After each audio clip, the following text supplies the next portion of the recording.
forever young?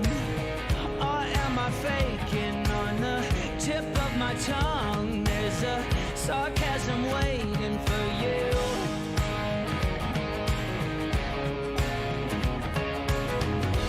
I'm willing to trade my soul for a bit of your charm. There's no way I'll fade into oblivion, 'cause I'll keep shining over you all. And if your wings entwining, you better face the fall, keep trying again. Oh yeah, keep trying again. There's mud on the floor, desperate people trying to get through the door, although the room's already crowded. But I'll keep shining over you all. And with your wings entwining, you better face the fall, keep trying again. Oh yeah, keep trying again. Zeros, everybody's trying to be heroes, when all they have to say to be okay is I don't know. And keep trying again.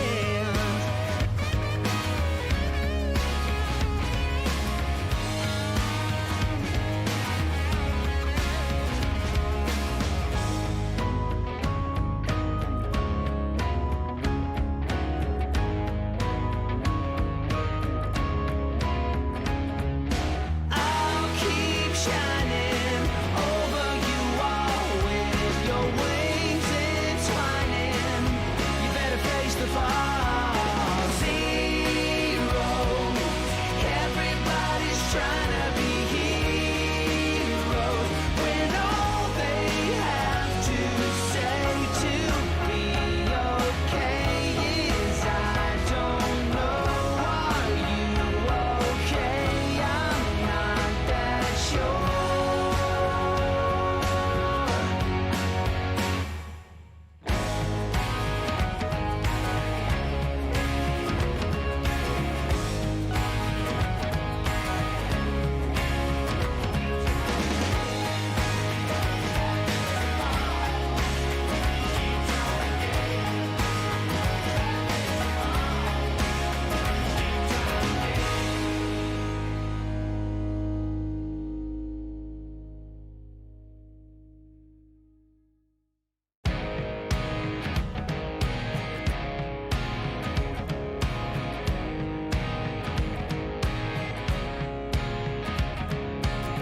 Forever young, or am I faking on the tip of my tongue? There's a sarcasm waiting for you.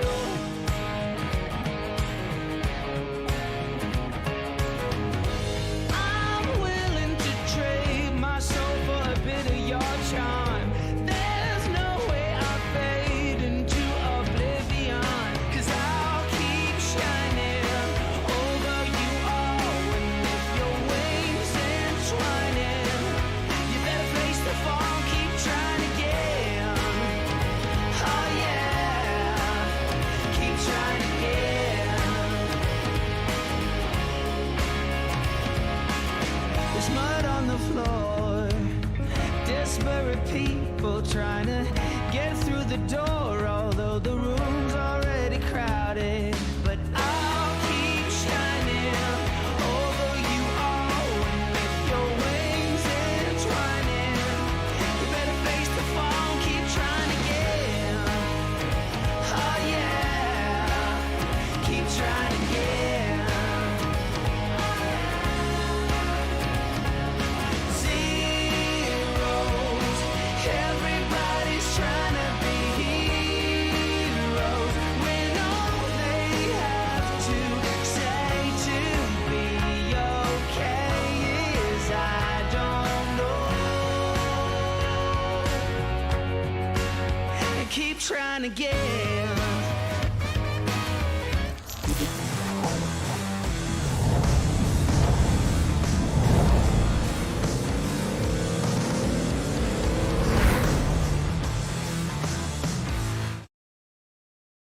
Welcome, race fans, to tonight's Great Lakes Racing Truck Series race, sponsored by Patti Engineering. I'm here alongside Jeff Johnson, and tonight we're in New England at New Hampshire Motor Speedway for the Runabugga Rumble 151. The GLTS enters its 12th race as we creep ever closer to solidifying a playoff grid, and Hunter Madalinas has been the driver to talk about this season, racking up 4 wins in the last 11 races. But we also have a playoff bubble to worry about with drivers like Aaron Duclos, Steve McLean, and others right around that cut line. Last time we were here, we saw 11 cautions, with yours truly, Elliott Henderson, taking home the win. But with drivers like Jake Miller, RJ Williams, and Ashton Lawson in the field, we've got anything but an easy race tonight. Before we go over tonight's keys to the race, we need to mention that RJ Williams is in the field, as I just said, going for his 4th straight Great Lakes Racing win between both the Truck and Cup Series. It'll be interesting to see if he can pull that off. But with that, tonight's race is 151 laps. That's going to be 162.5 miles. And there's an opportunity for at least 2 green-white checkers by the time it's all said and done. We're looking at a fuel window of about 35 laps with 5 sets of tires sitting on pit road. That means if we go green all the way, we're looking at 4 pit stops, which means these guys really only have 1 extra set, and they're going to need to conserve those tires if they want to use them later on. And with that, let's go down and check out tonight's starting grid. Starting in row number 1, it is the not Season 4 champion truck, but the Mobile 1 truck now of Jake Miller alongside, you guessed it, RJ Williams, again looking for his 4th win. Jeff, take it away with row 2. On row 2, we've got Kyle Short, our FRN affiliate, and starting 4th is Jordan Gonzalez. Starting 5th, the man with 4 wins this season, the man everyone's talking about, Hunter Madalinas, and to his outside in 6th is Steve McLean. In 7th, we've got Daniel Nanny. 8th is Jacob Bransky. 9th, Ashton Lawson with William Barbagelata rounding out your top 10. Starting in 11th, we've got Shane Neiswanger, and in 12th, we've got Matthew Durr. Jacob Hayes is in the number 1 truck tonight in 13th, and to his outside, Kyle Hall in the 87. Starting in 15th, we've got Aaron Duclos, and 16th on his outside is Hunter Brittle. Anderson Bowen and Michael Sensi make up the next row for 17th and 18th. In the 19th position, we've got Aiden DuPont, and rounding out the top 20, it's Justin Mons. Brandon White will be rolling off 21st with Eric Kepf back in 22nd. 23rd is Matt Daniels, and 24th, returning to the racetrack this week, is Gabriel Truesdale. Lewis Woodall in not a Pepsi scheme tonight. Going to be kind of hard to pin him out, although it is still a blue truck. We'll be rolling off 25th with Gavin Fitzgerald rolling off 26th. And rounding out the field in the 27th and final starting position this race that I can see is Michael Levine. I'll go through the rest of the list. These guys did not put in lap times. They will be starting 28th on back. That's Mark Brennigan Jr., Ross Brockman, Kyle Munson, Brandon Nefel, Peter Accumano, and James Shiflett in the 28, rounding out your field in the 33rd position. As the field works its way down the back straightaway, Elliott, what, at face value, are you expecting to see on the track tonight? I'll be honest, we had 11 cautions last season, and that's kind of, a lot. So I'm expecting to see some good chaotic racing tonight, but at the same time, these guys have really cleaned it up recently. We should see them go green for the beginning of this race, but we'll see how it all unfolds by the middle and by the end portions as the pace cars are looking to pull off coming off of turn 4. Jake Miller leads them down with RJ Williams. Jake gets a jump off of the corner. He's clear of RJ as they all dive off into turn 1.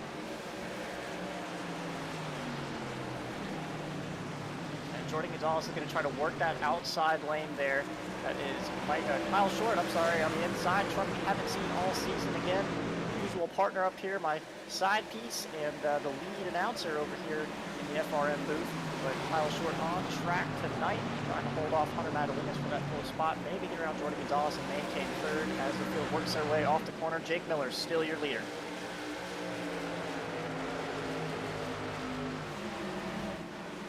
A little bit farther back, it's a side-by-side battle between Ashton Lawson and Jacob Bransky.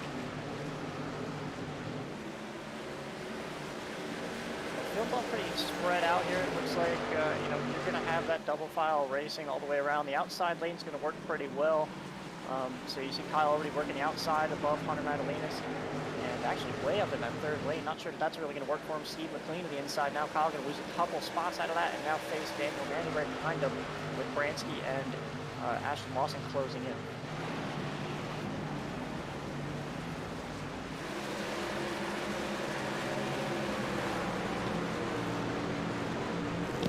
As Ashton spins to the inside here, he's going to clip the inside wall. That's not going to be a yellow unless he comes up on track. Let's see if he keeps it off the surface. It looks like he will, but depending on speed, that may draw a yellow for now. That'll just hurt his start of the race, and it will actually be a yellow. So first yellow here on lap 3, Ashton Lawson. I believe that was simply a self-spin. I did not mention that these trucks are incredibly loose. They're downshifting into third and back up to fourth with how the setup drives. So it's very hard to try to get back to that throttle and get the truck really going off the corner. You saw Ashton just slip up there, trying to make a pass on the inside, and the truck just kind of got out from under him. Very easy to do. Not a lot of damage. Should be able to continue on, but he's going to lose a lot of track position. That's very important here with how difficult it is to pass. Let's take a quick look at it, Elliot, here if we can. See if we can go back front. You see Ashton Lawson coming out of turn 2 and he just loses it. I don't know if that's a shifting point or just accelerating off the corner, but the truck just comes around with him. Yeah, it was outside with Jacob Bransky, Shane Nicelonger right behind him, and that's about where you'd go up to 4th gear, so that's where it's at that peak RPM.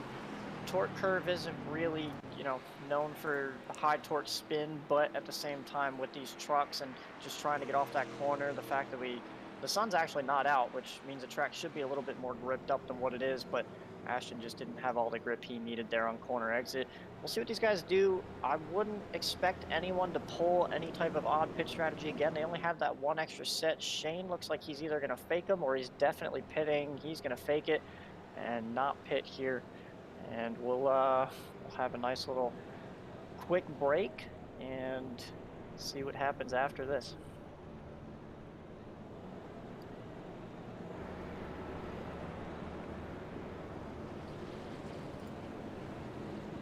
One note to mention is that Mark Brannigan, despite best efforts, actually did not run or start the race tonight. He will finish the night out in 33rd place. There are 32 drivers on track. While I'm thinking about it, Elliot, now that I've got all the stuff sorted out on the back end here, let's talk about Jake Miller. This absolute beast of a driver has started 3 less races this year than all of our front runners in the Great Lakes Truck Series points, and he has more laps led by a factor of at least 3 over the rest of the field. Yeah, depending on his finish tonight, he's also pointed his way into the playoffs despite missing races. He obviously wanted wins to make sure that he could stay in. He's got 2 of those in the bag. And as a pace car, he's probably going to turn the lights off here. He's essentially 13th, 12th in points somewhere, I think, right around that area. So another win tonight would probably boost him right up into that top 10-ish point and put him in a really good spot. So, yeah, we know that Jake is incredibly fast and known to come out here and dominate races. He's had some bad luck between a few other events, but tonight looking like he's back to his normal self. We'll see again if that track position can work out for him and he can try to maintain that, because it is the hardest thing to do as the leader all night here, is maintain that track position. But Jake Miller off to a very strong start this season, already 2 wins to his name, trying to show that he can go get a 3rd and maybe get closer to Hunter Madalinas, who he feels may have stolen a couple of those victories via Homestead and Charlotte. Front when he's on the track, but our usual top 5 here, we've got Jake Miller, RJ Williams, Jordan Gonzalez is a name we haven't seen this year very much, Hunter Madalinas, and Steve McLean rounding out the top 5 as the pace cars coming down pit road. Jake Miller, another huge start, going to clear RJ, and that's going to leave Jordan and Hunter to battle for themselves here for 3rd. Again, Jordan Gonzalez, not really a name that we 3 wide back there between Baranski, Manny, and Barbara Jalon. I can mention that real quick, 3 wide all over the place. I see it a lot. That's Sensi and other guys. But yeah, Jordan Gonzalez, a guy that we don't really put in the top 5 very often, but he has had some very bad luck this season. He's usually a top 5, top 10 driver, so good to see him start really well tonight. Again, let's see if he can maintain that track position too, because it is very, very crucial here at Homestead, here at New Hampshire, with just how difficult it is to pass. As we see RJ getting a little bit closer to Jake, not really challenging quite yet. We've got a car flipping. Trouble in turn 1. I can't exactly see who that is just yet. It looks like Anderson Bowen involved. Brandon White upside down in turn 1 as the second caution flag is out. That Not quite sure how that happened, Elliot. Looks like Bowen and White just kind of got together and it put Bowen in the outside wall, and he must have hit an iRacing glitch there. And unfortunately, what could have been a lazy kind of incident and not really hurt either truck is going to absolutely destroy Brandon White's truck and ruin his night. On the plus side, that only involves 2 trucks, and it's just Anderson Bowen and Brandon White, as you see there, flying up through the air. Odd wall glitch that he caught, unfortunately, and that will ultimately put an end to his night. Running around that 20th position with Aiden DuPont. I believe he just got really close to following the 00, and then Anderson comes off the wall a tiny bit, and it was just enough to kind of put Brandon White up in the outside wall and kill him. And it looks like Anderson's actually smoking 2. So both trucks essentially eliminated from that. I believe Anderson may have caught that that glitch as well at the same time as we go back and look at it in the replay here. You can see there, the 86 just comes up a little bit in turn 1, and it's over from there. The 76 with an incredible amount of damage for what that wreck was. Just an unfortunate side effect of sim racing as opposed to real racing here on iRacing. Yeah, again, something that probably shouldn't have affected both trucks that much. I mean, Brandon White definitely would have had some major front end damage, but probably not enough to really hinder his performance here, considering, you know, this is a fast short track per se, but at the end of the day, you're not really, you know, the engine damage that he would have sustained from that, if any, wouldn't have been enough to really take him out of contention for a top 15, top 20 position like he was running at. So unfortunate to see both of their days done here, but that is, like Jeff said, just a product of sim racing in some instances. Just about to complete lap 11. Most of this race, about half of this race so far under caution. Not a lot of takers on pit road that time, just another few damaged trucks at the back of the pack. And like I said, they've only got that 1 extra set of tires, so it's going to be hard for them to really come in and want to pit with that 1 extra set. They can't take that because they don't know if they might need it towards the end of the race. So if they pit with, say, 35 to go, they may want to take that set with 15 laps left. So it's going to be hard to really choose when you want to use that set initially, because you want to make sure that you have one in the bank for the end of the race. So I don't suspect any of these guys will pit before lap 30 at this point. Lights off on top of the pace cars. We're getting ready to go back green on lap 13 here in the Rutabaga Rumble. I knew I was going to say that. 151 here at New Hampshire. Top 3 are Jake Miller, RJ Williams, and Hunter Madalinas.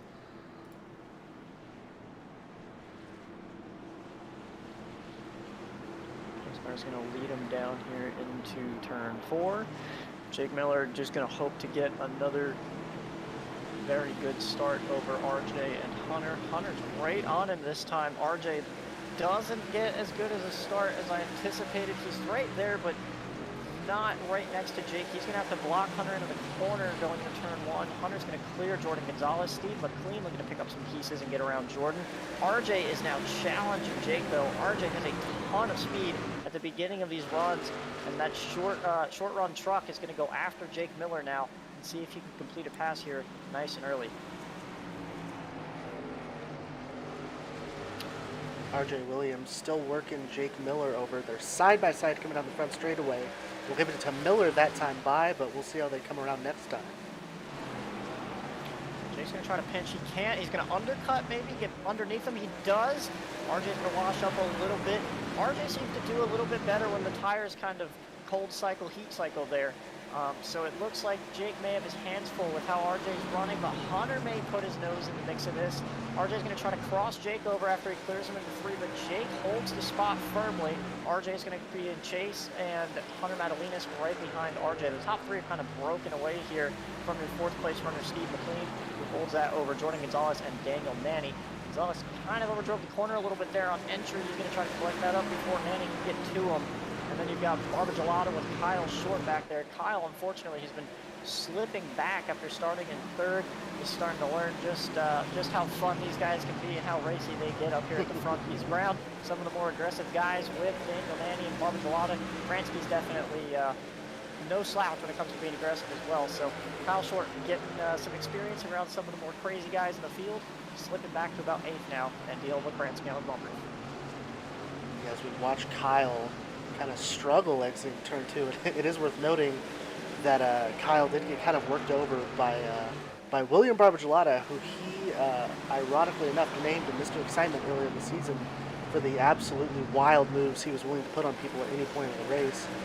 So, Kyle, I hope you're enjoying it down there on the track, because I would rather have you up here that way. I am just working behind the scenes. But we make do, and we're working lap number 17 here at New Hampshire. We've got a tight battle for 5th. Yeah, that being said, Justin Mons and Kyle Hall are duking it out as well for this 14-13 spot here. Justin drove it in really hard about a lap prior, almost cleaned Kyle out. They got it going, but Justin is really driving the truck down into the corner, trying to get it up off, and he'll clear Kyle Hall. I believe that's for 13, maybe 12. Looks like it's for 12 actually. So Justin Mons moving up the field so far. A little bit farther back, we've still got a battle, especially between Spectrum cars back here. See Gavin Fitzgerald just getting around Hunter Brittle. Eric Kemp not far behind. Yeah, these are 3 guys that we're not used to seeing back around the 15th to 20th positions. Those guys are usually your top 10 guys that run about, you know, worst case 7th, 8th, 9th, but they've been in the top 5 in most of the races this season. So definitely odd to see them back here with Matt Daniels as well. All, you know, Hunter Brittle's a newcomer, but 3 of these guys with Eric, Gavin, and Matt have been around since the very beginning. Ashton Lawson directly behind them, 21st, trying to pick up positions after his mistake early on in the race, and he's learning just how difficult it is to drive up through this field. I'm sure he's not going to want to lose that track position later. I haven't paid attention to his pit strategy. I don't know if he's on anything different, but I'd be interested to know if maybe there's something that he does later on to flip the strategy and kind of be away from these guys. It is worth noting Ashton Lawson has been on pit road at least once following his spin on the back straightaway. Whether he took tires or not is yet to be determined. I can't imagine with a spin as lazy as that he would have taken tires this early on and essentially put himself in a position to have no escape the rest of the race with only one set of tires in the pits. Yeah, he was off the road for 2.5 minutes, so makes sense that he would have repaired damage. No telling if he took tires though, because again, we're expecting 4 green flag pit stops at a minimum, because they can go 35 laps and they only have 5 sets of tires. So what Jeff's referring to is if he would have taken tires there, he doesn't have any extras at that point, so he'd be taking the 4 under green that he needs to take to get it through the rest of the race. Although if he pit around lap 10 or so and not immediately, he could probably play that strategy out, but he needs us to go green the whole way for it to really work. Meanwhile, Hunter Manolinas has made some gap over Jordan Gonzalez, who's now falling to Daniel Nanny, for the 4th position. Jordan drove it in pretty hard. Nanny looks like he's on the conservative approach, which is rare for Nanny. Nanny likes to be more aggressive on his entries, but here it's working for him, and he's driven up to Jordan, and he's going to see if he can get around him for the 4th spot and try to attack Hunter for 3rd.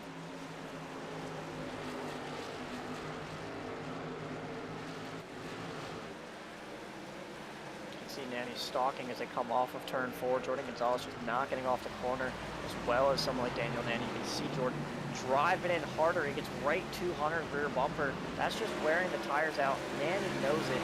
Nanny's being very patient on corner entry. You can see he's just going to wait and pick his time to really get around Jordan. Meanwhile, you've got Jacob Hayes and Steve McLean back here. That's for the 8th spot, I believe, as Jacob's trying to make a move underneath Steve.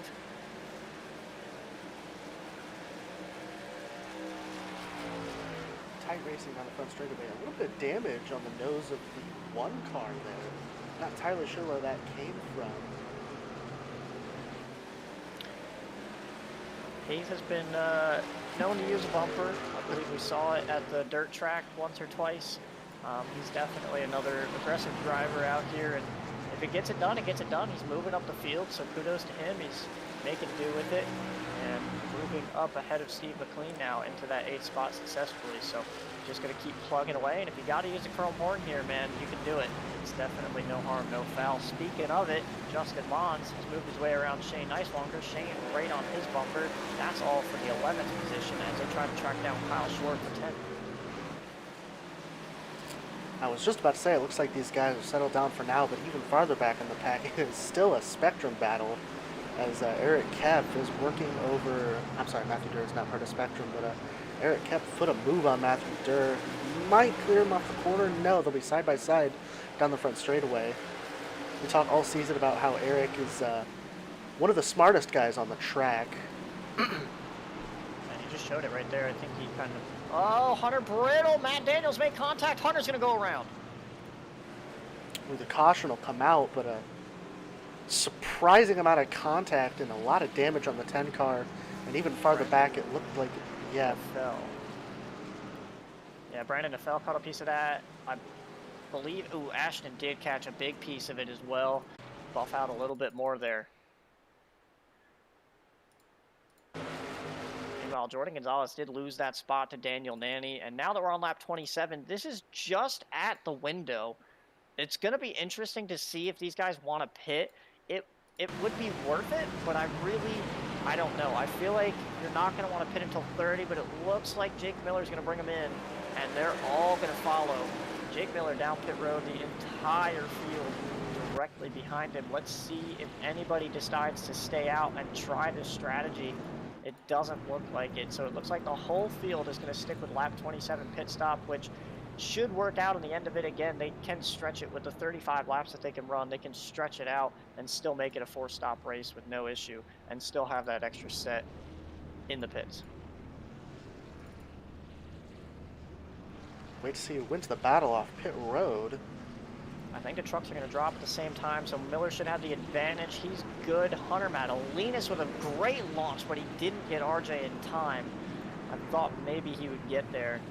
I'm not sure who that is that just came out in about the 4th spot. Gabriel Truesdale. Maybe making a 2-tire strategy call here. Yeah, kind of interesting. We can see he's gained 19 spots with that move since the start of the race. I'm not entirely sure. He missed his stall, actually. He did not hit his pit box. Neither did James Shiflett or Peter Acciamano. So Gabe's going to come back down pit road here. I believe just made an error trying to get into his box. Again, the whole field came down. It gets very difficult trying to see where your box is, especially if you have not pitted yet. You may not know exactly where it is, and seeing all those trucks pulling in makes it hard to try to see the sign. So Gabe, I thought, was going for an interesting strategy. He'll drop to the rear with the pit stop now. And it looks like everybody did take 4 tires. Shiflett is the only one that seems to have pit twice, just hasn't actually... I'm sorry, he hasn't pit at all. So James Shiflett is pulling the strategy of not taking tires yet and going to try to bank one of those for later. I'm interested in that call, though, because it doesn't say that he spent any time in his box. You'd figure that he would come down and at least get fuel to maintain with these guys. But I'm not showing anything. I have to say, Elliot, we might be seeing 2 different things here. Because I am showing James Shiflett in the 20th position, having just come off pit road. Standard pit stop time, so we might be looking at 2 different things here. Interesting. Yeah, James Shiflett looks like he's going to rack up in the 20th position on the restart.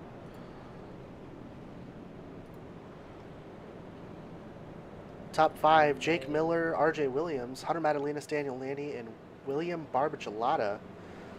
As the lights are still on the pace car. One of the longer yellows we've had, even here in New Hampshire. May have had a few trucks a lap down from the damage and issue with, well, Brandon White and Anderson Bowen were both on pit road, so I'm not quite sure why we have the extended yellow here, but Lewis Woodall is actually showing a lap down for me. I'm not sure if that's accurate. Brennan Nefel still sitting on pit road. Hunter Brittle sitting on pit road after being involved in that incident.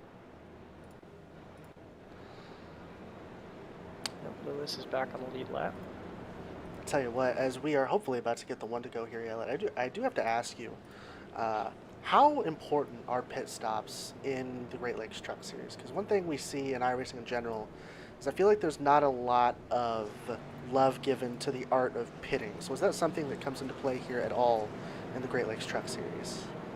I think with how many cautions the series typically has throughout a race, and with just how the strategies always play out, having the fastest pit stop and just getting on and off a pit road really clean, whether it's under green or under caution, is very vital to trying to win one of these races. I mean, there's been races won and lost between Jake and myself and other drivers just trying to get on pit road and beat each other off of pit road. So it's definitely a big deal, and it's just about getting in your box as clean as possible and not not going too far forward, stopping too short or anything. So it's definitely an art, and it's an art that a lot of these guys have perfected.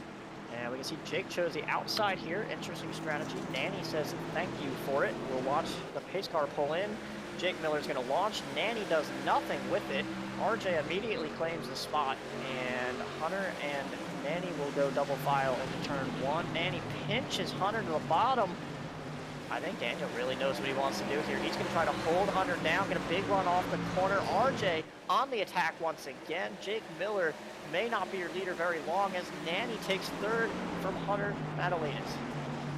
RJ with a big run to the middle of the corner. Jake Miller's going to hold him off, though. I think RJ kind of overdrove it there. He's going to have to attack him again going into turn 1, but RJ is definitely there and not going anywhere anytime soon. RJ Williams just throwing it into the corner here on lap 33. Now watch Daniel Nanny here. If this goes green for a while, this is something that I really have been interested in keeping up with Daniel Nanny. He's been getting better and better at just saving his tire. Jake's going to go for the undercut. As Nanny draws a little bit closer, Jake can't get there. RJ, big run off the corner, finally clears him. New leader, 21 truck. RJ Williams going for his 4th straight as he blinks in and out real quick. Jake Miller back to 2nd. And Daniel Nanny, as I was saying, watch and see if he can save those tires and attack these guys later in the run as they're overdriving right now trying to protect that lead. Let's look farther back in the pack where we have just a gaggle of trucks entering turn 3. Eric Kemp on the bottom again, battling with Jacob Hayes. Matt Daniel right behind him. Oh, Matt. Get off the corner too well there. Got a little bit loose. Matthew Durr almost got into him. Ashton Lawson once again looking to the back of the 25. Like, please don't let me get involved in something else. You can see the damage to Ashton Lawson's truck there as he's just trying to gain these spots back. Every time he gains some back, he seems to lose them. Jordan Gonzalez is all the way back there. I'm not sure what happened on his pit stop, but he is towards the back now with Peter Akimano. We haven't talked about old Duck truck. The Aflac truck sitting back there. Sorry, the Beat truck, not even the Aflac truck. Sitting back there amongst these guys as well. Ooh, Matt Daniels slides off the corner, kind of checks up the inside line. Ooh, Eric Kemp all the way around. They're wrecking big on the front straightaway.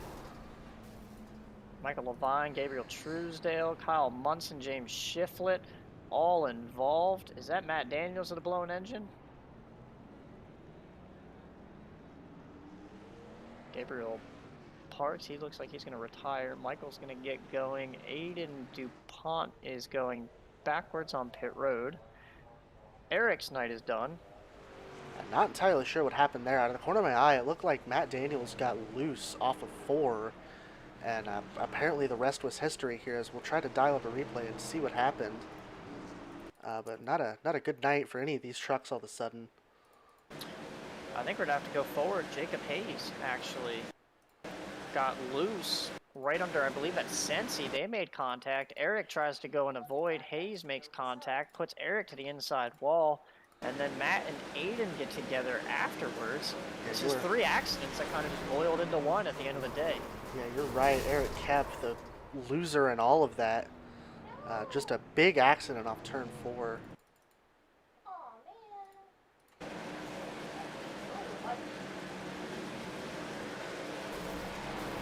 And then if we can get a view from maybe Matt Daniels and see what Aiden DuPont saw. I believe Aiden was trying to go low to also avoid Jacob Hayes. And those guys just kind of collected into each other. Nothing that they could really do at that point.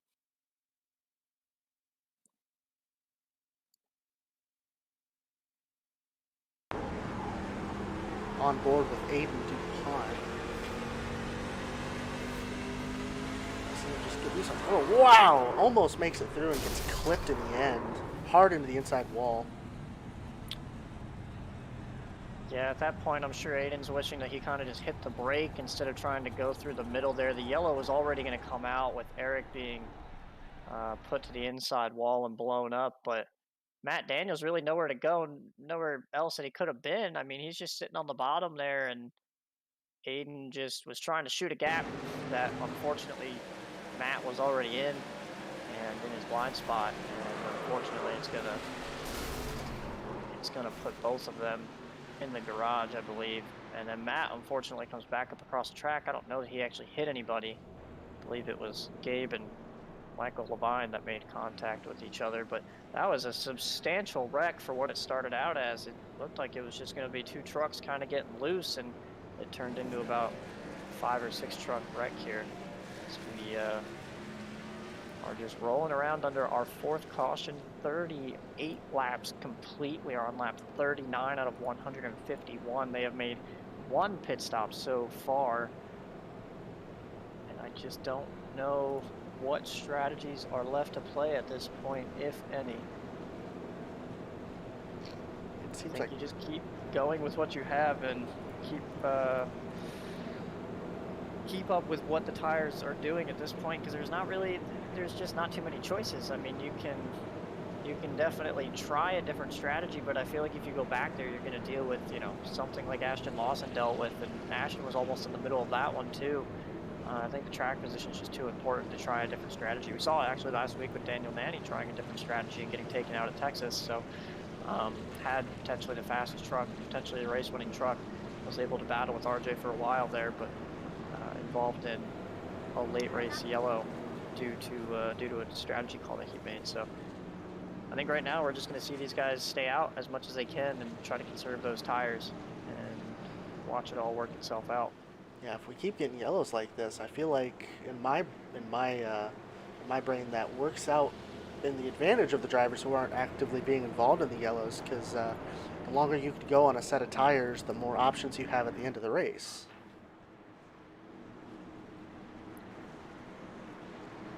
Yeah, it depends exactly what they're all doing though. Like, I'm interested, I don't think anybody's actually saved a set. A lot of the guys towards the back have shown that they've pitted 2 or 3 times. Pete's the only one that's showing that he's pit 0, but again, that could be on my end, because it only shows that he was in pit lane for 9 seconds.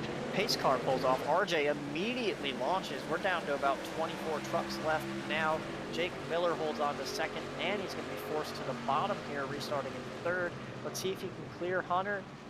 Off of turn 2, Hunter's going to have the preferred outside lane, but Nanny's going to drive hard. He couldn't really get the rotation off because they all get kind of loose there.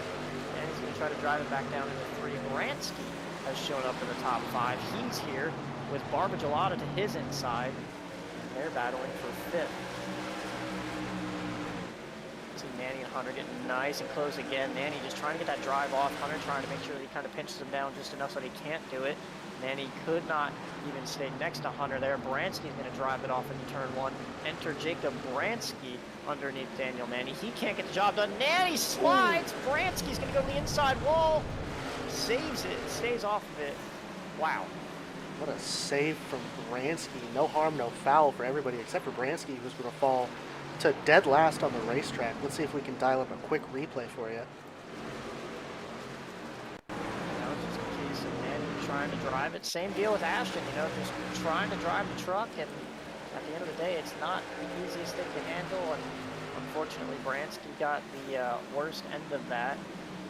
Luckily, no damage done to the 11, but he's going to have to drive his way all the way back up through the field, which is going to be much easier said than done. We can ask Ashton Lawson about that, who still finds himself mired back in the field, back in 16th. But Bransky does a really good job to keep it out of the wall, keep it going straight, and not lose too much time overall. He's already back to Michael Levine, who was unfortunately involved in that accident earlier. Back up front, RJ Williams pulling out quite the lead for the run we've had here at New Hampshire, up to about half a second over Jake Miller, and then a second back to Hunter Madalinas as the cream starts to rise to the top. Yeah, the interesting thing, we're seeing drivers like Gavin Fitzgerald slowly work his way up. He's up here around the top 10. Actually sitting 9th and trying to track down Kyle Short, or sorry, 8th trying to track down Kyle Short. 7th. Justin Mons has slid back. Him and Shane seem to have been right around that 9th, 10th spot. Wondering if Gavin may be on a different strategy than the other guys. Nope, shows that he has 1 pit stop. So all these guys in the same strategies, But Gavin proving just how fast he is this season. I believe he's third in points coming into tonight, trying to keep that spot. And with Eric's bad luck, should have a pretty good chance at trying to stay up inside that top 5 with no issue. As he tries to catch Kyle short with Justin Mons right behind him. But Justin's also on a tear of his own. He's driven away from Shane. He's attacking Gavin now. And Justin, again, a driver that has had really bad luck all season long. Just trying to finish one of these races solidly inside the top 10 right now. And would like to just gain a few more spots and probably just finish there and call it done. If he could win, I'm sure he'd love it. But right now, he really just needs finishes at this point, trying to make himself playoff eligible.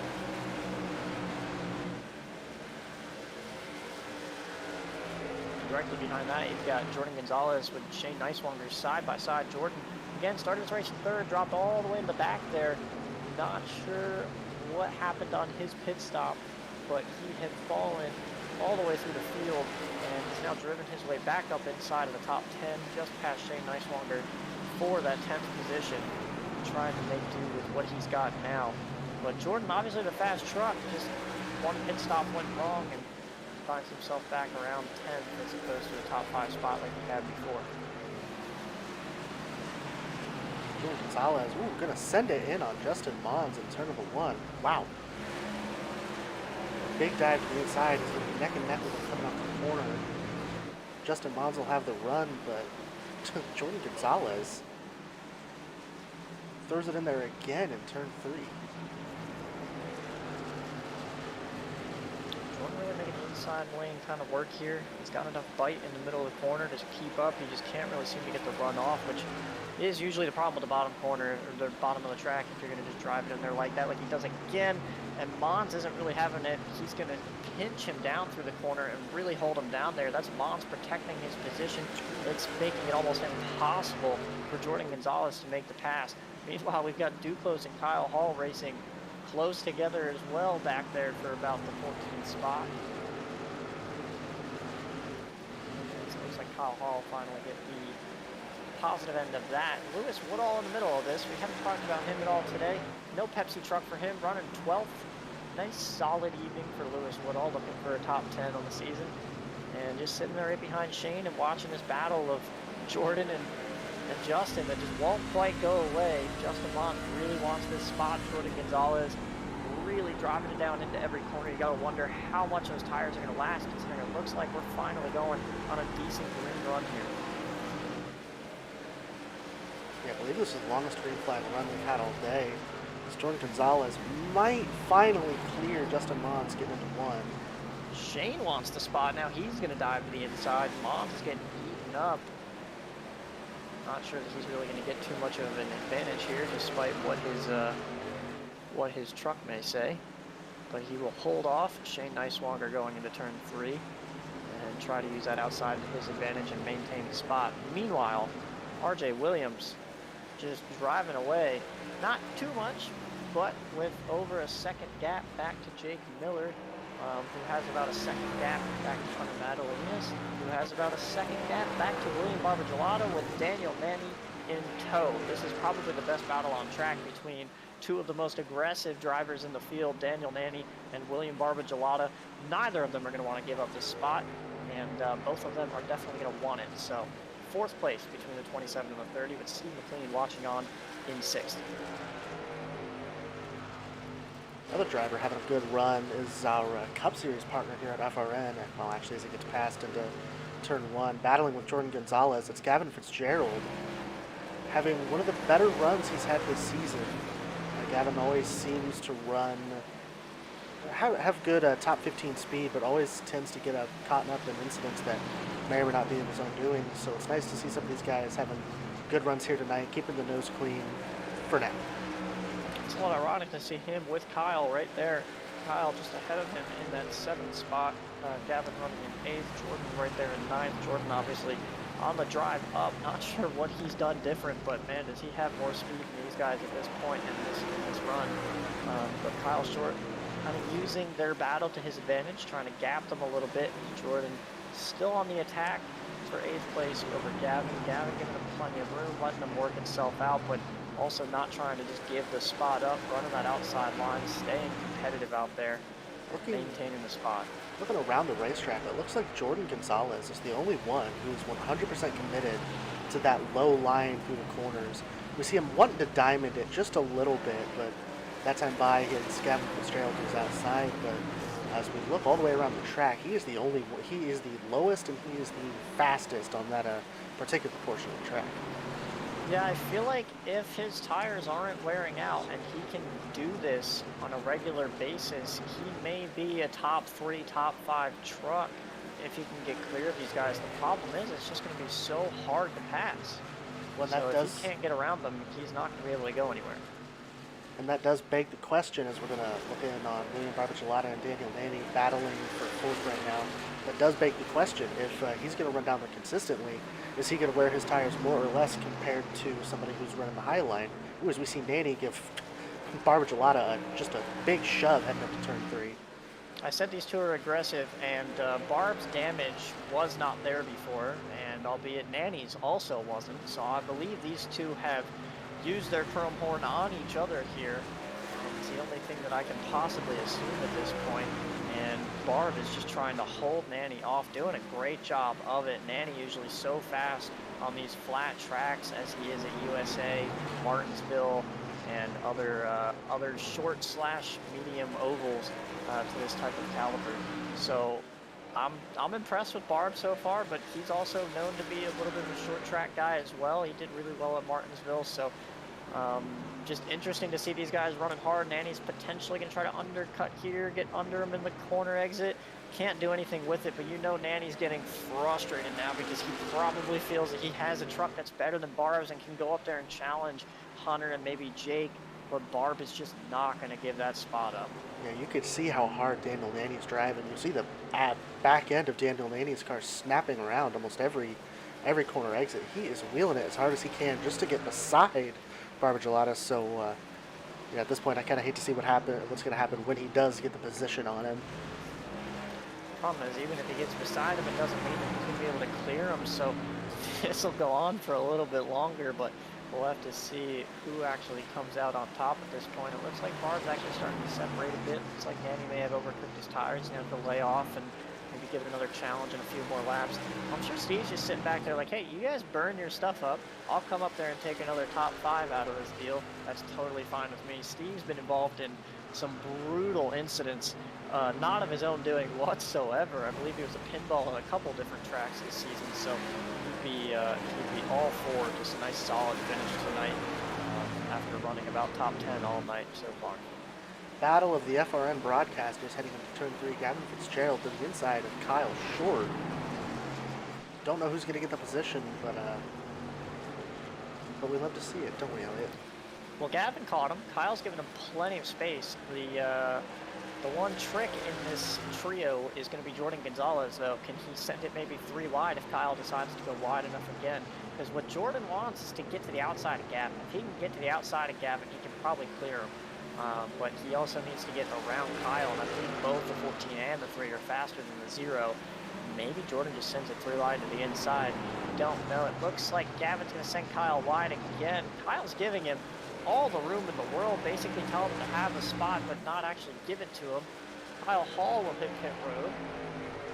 But this battle between these 3 guys continues to heat up, and Jordan's run to the front is just very interesting to watch. He's done a great job this run. It'll be interesting to see after the pit stop cycle through here if he can continue to drive up through the front, or if maybe this run was just kind of a luck run out of the race. But if he can manage this speed all the way through the race, I think he's got a top 5 truck. Maybe he can use this pit stop to his advantage. Does he pit here? No, he's going to stay low on track, trying to get around Kyle Short and track down Gavin before these pit stops happen. Kyle Hall has in fact hit pit road. Believe maybe Matthew Durr, Ross Brockman has also hit pit road. Just trying to keep up with that right now, but we are on lap 63 of 151. Getting somewhat closer to the halfway point as Nanny and Barb finally look like they're going to sort it out. Barb actually hits pit road, so that just means Nanny's going to have to deal with him later. Barb with a little bit of an undercut strategy here on Nanny to try to get away from him and maybe not deal with that pesky number 30 truck. I believe Eric Kepp may have just blown up there. corner entry as well. He's gonna I was just call it done. I was just about to say, it looked like poor Eric Kep got a new... Oh, and the caution has actually come out now. Not sure where that is on the racetrack. I hate to think that Eric brought that out, but he was in turn 1 and stopped very far on the apron. So it should not have drawn a yellow. But we may have also had a self-spin off of pit road. Try to get Jeff to queue up a replay. Listen, I'm only one man. That's interesting because Jake Miller hit pit road. We missed that. It looks like he stayed on the lead lap though, so Jake should cycle to the lead at this point if he's on the lead lap, and RJ is going to be in trouble. I believe that means everybody will pit here, except drivers like Barb and Jake Miller. But only a few guys ended up pitting, like Kyle Hall, Jake, and Barb. So I don't think that's gonna spoil too many races.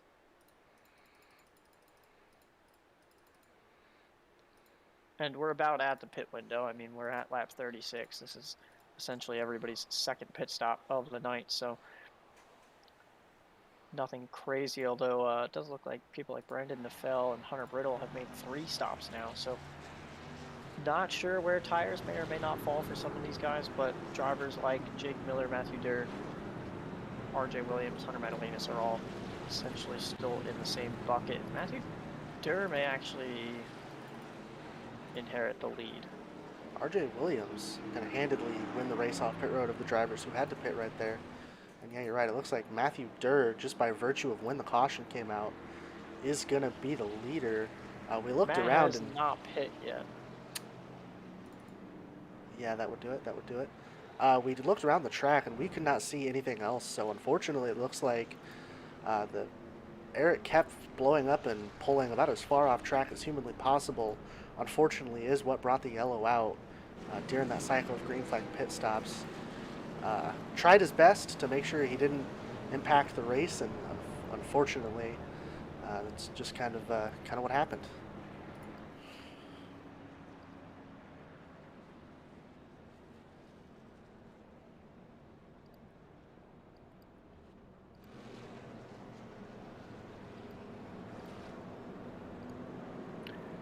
So that'll cycle Jake Miller back to the lead. Kyle Hall, and Justin Mons, and William Barbagelata, as well as Anderson Bowen, who unfortunately is multiple laps down after his incident.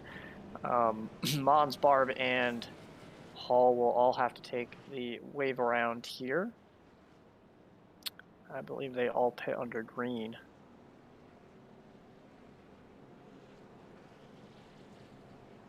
Or Mons is actually trapped a lap down, it looks like. So lights are now out. Bowen, Barb, and Hall will take their wave around. Mons, again, just falls unlucky. We're going to actually extend by a lap. While we sort this out, let's go ahead and take a quick commercial break and get a word in with our sponsors here on the Flatout Racing Network.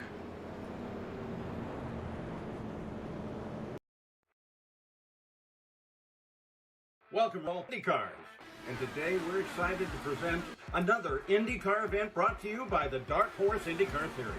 From the Unzers to Mears, Foyt, and Andretti, now it's Corley, Peterson, Davies, Gardner, and Teague. You can expect high speeds, incredible wheel-to-wheel action, and intense drama that you could only get in an IndyCar. So sit back and enjoy your favorite drivers from all over the world take the track. Dark Horse IndyCar drivers, start your engine.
back to the lead. Pace car going to pull off one more time. RJ Williams in second. Jake gets the launch. Nanny can't do much about it in the outside lane, but he will have the right lane over Hunter this time, and no William Barbagelato to deal with. However, he has Hunter Madalenas to deal with. They make door contact into turn one. Hunter's going to give the spot up. Nanny clears him off of turn two. Nanny to third, Hunter Madalenas to fourth. RJ once again on the attack to Jake Miller here early on in the run. RJ just has a ton of speed at the beginning of these short runs, as I've said multiple times tonight. But Jake Miller going to hold him off in turns 3 and 4 for now. Nanny now pressuring RJ off of turn 4 with Hunter Madalenas in tow, and Steve McLean up to 5th.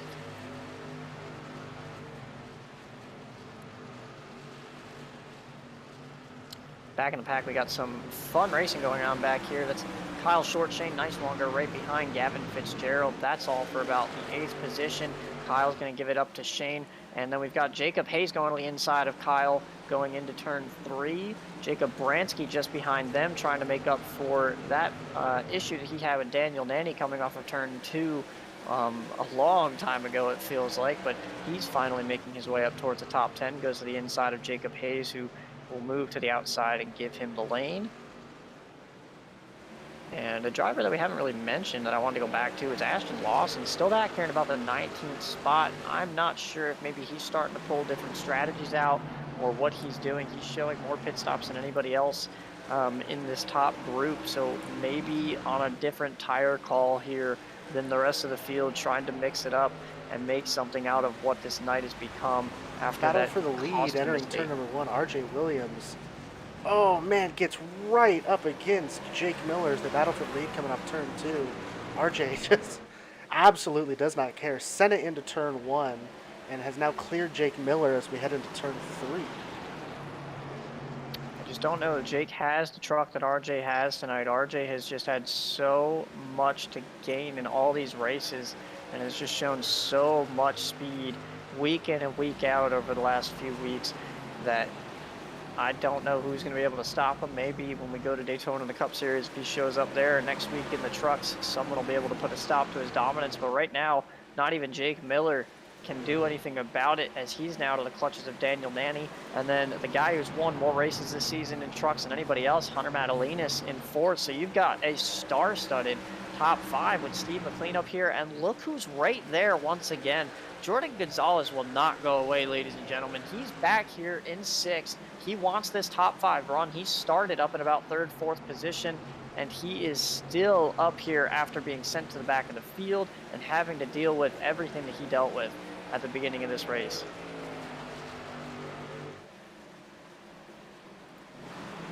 And Daniel Nanny to the inside of Jake Miller. This is for 2nd spot now. And Jake looks like he may just have to give this one up too. Something about this set of tires. Again, remember Jake pitted right before all these guys. He doesn't exactly have the same set of tires that all these guys have. He is sitting a couple laps older than everybody else, so that could be the difference. 2 or 3 laps, and the fact that he had heated up tires and then immediately went under caution and they cooled back down, that little bit of a heat cycle there, and it may just be enough to really hurt Jake compared to someone like RJ or Nanny. But the problem is if this goes green, it's only going to hurt Jake more because he's not going to be able to do anything about trying to track RJ back down.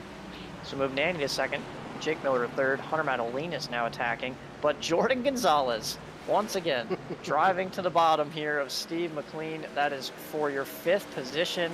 Just trying to make do with what he's got tonight, and man, is he making it work. This is probably the best that we've seen Jordan all season in this Great Lakes Truck Series, and he clears him for 5th in the middle of the corner. Steve says, have at it, man. Go get Hunter Madalenas. Jordan Gonzalez, P5. Steve McLean back to 6th. Making it look easy, too, is Jordan Gonzalez. Our top 5 remains more or less unchanged. We've got RJ Williams in the lead, Daniel Nanny up to P2, Jake Miller falls to P3. It'll be interesting to see as this run progresses if Jake is at a disadvantage or his tires even out. Hunter Madalenas in 4th, and Jordan Gonzalez, who just saw that pass for 5th. So, Elliot, as we approach the halfway point of this race, who are you going to be watching as it comes down to it to win the race. We see R.J. Williams already out to a gnarly lead. Do you think there's anybody on track right now who can maybe give him a run for his money?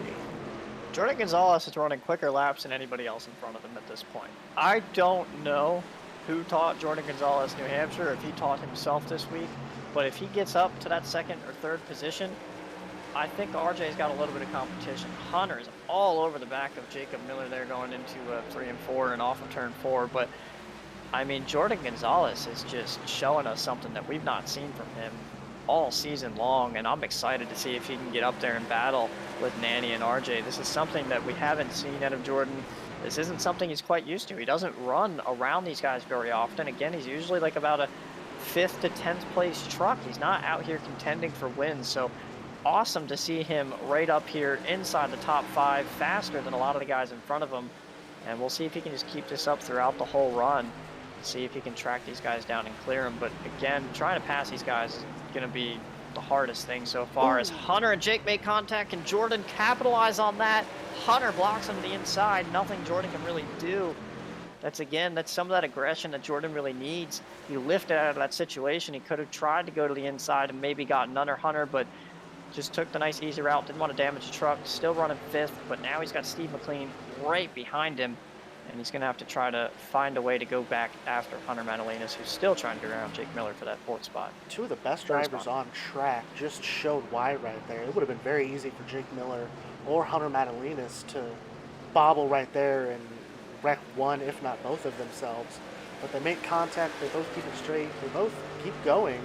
R.J. Williams and Daniel Naney continue to eclipse the field, as now we have a very spicy battle brewing here for the 3rd position, more or less, from 3rd all the way back to 8th. Yeah, there's a lot of trucks up here. Jacob Bransky's one of them. Gavin Fitzgerald up here just making his way through the field. Now up to 7th, 8th spot, trying to battle Jacob Bransky and hold on to that spot. You see him drive through the middle of the corner a little hard. And, I mean, I'm impressed with Gavin. I know he started pretty far back there. He caught the wall right there, unfortunately, but he's had a stellar run up inside the top 10 about all night, just trying to maintain that solid points run. I don't feel like this was one of his strongest tracks coming in, so for him to come out of here with a top 10 would be a pretty solid night, and that's what he's doing right now. He's ahead of the likes of Shane Neiswanger, William Barbagelata, and Ashton Lawson, all guys that we know are quite talented individuals in this series. So good to see Gavin run top 10, and we'll see if he can polish it off and stay up there. We'll keep an eye on the battles, and let's take you to a quick side-by-side here on the Flatout Racing Network. Welcome, race fans. This is Paul Page, the voice of IndyCar. And today we're excited to present another IndyCar event brought to you by the Dark Horse IndyCar Series. From the Unzers to Mears, Foyt, and Andretti, now it's Corley, Peterson, Davies, Garner, and T. You can expect high speeds, incredible wheel-to-wheel action, and intense drama that you could only get in an IndyCar. So sit back and enjoy your favorite drivers from all over the world take the track. Dark Horse IndyCar drivers, start your engine.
Welcome, race fans. This is Paul Page, the voice of IndyCars. And today we're excited to present another IndyCar event brought to you by the Dark Horse IndyCar Series. From the Unzers to Mears, Foyt, and Andretti, now it's Corley, Peterson, Davies, Garner, and T. You can expect high speeds, incredible wheel-to-wheel action, and intense drama that you could only get in an IndyCar. So sit back and enjoy your favorite drivers from all over the world take the track. Dark Horse IndyCar drivers, start your engine.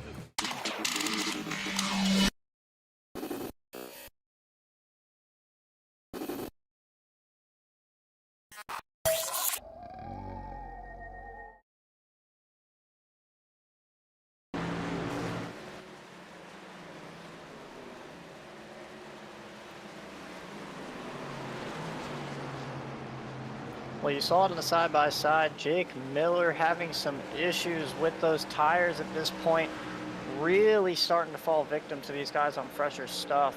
Again, it was only about 2, maybe 3 laps, and he's back here in 6th now, really struggling with the truck and the balance. And Steve McLean's going to try to take that spot. You can see just how much faster Steve is through the middle of the corner than Jake Miller. Up front, though, Jordan Gonzalez looking to try to get around Hunter Madalinas for that 3rd spot. We're still interested to see what, as we've got a yellow on track.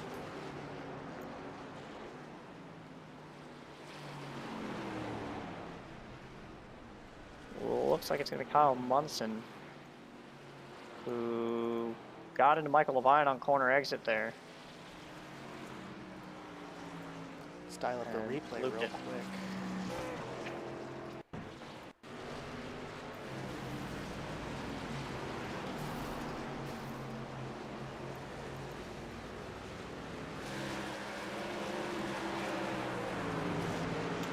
Oh wow, yeah, it looks like the 40 and the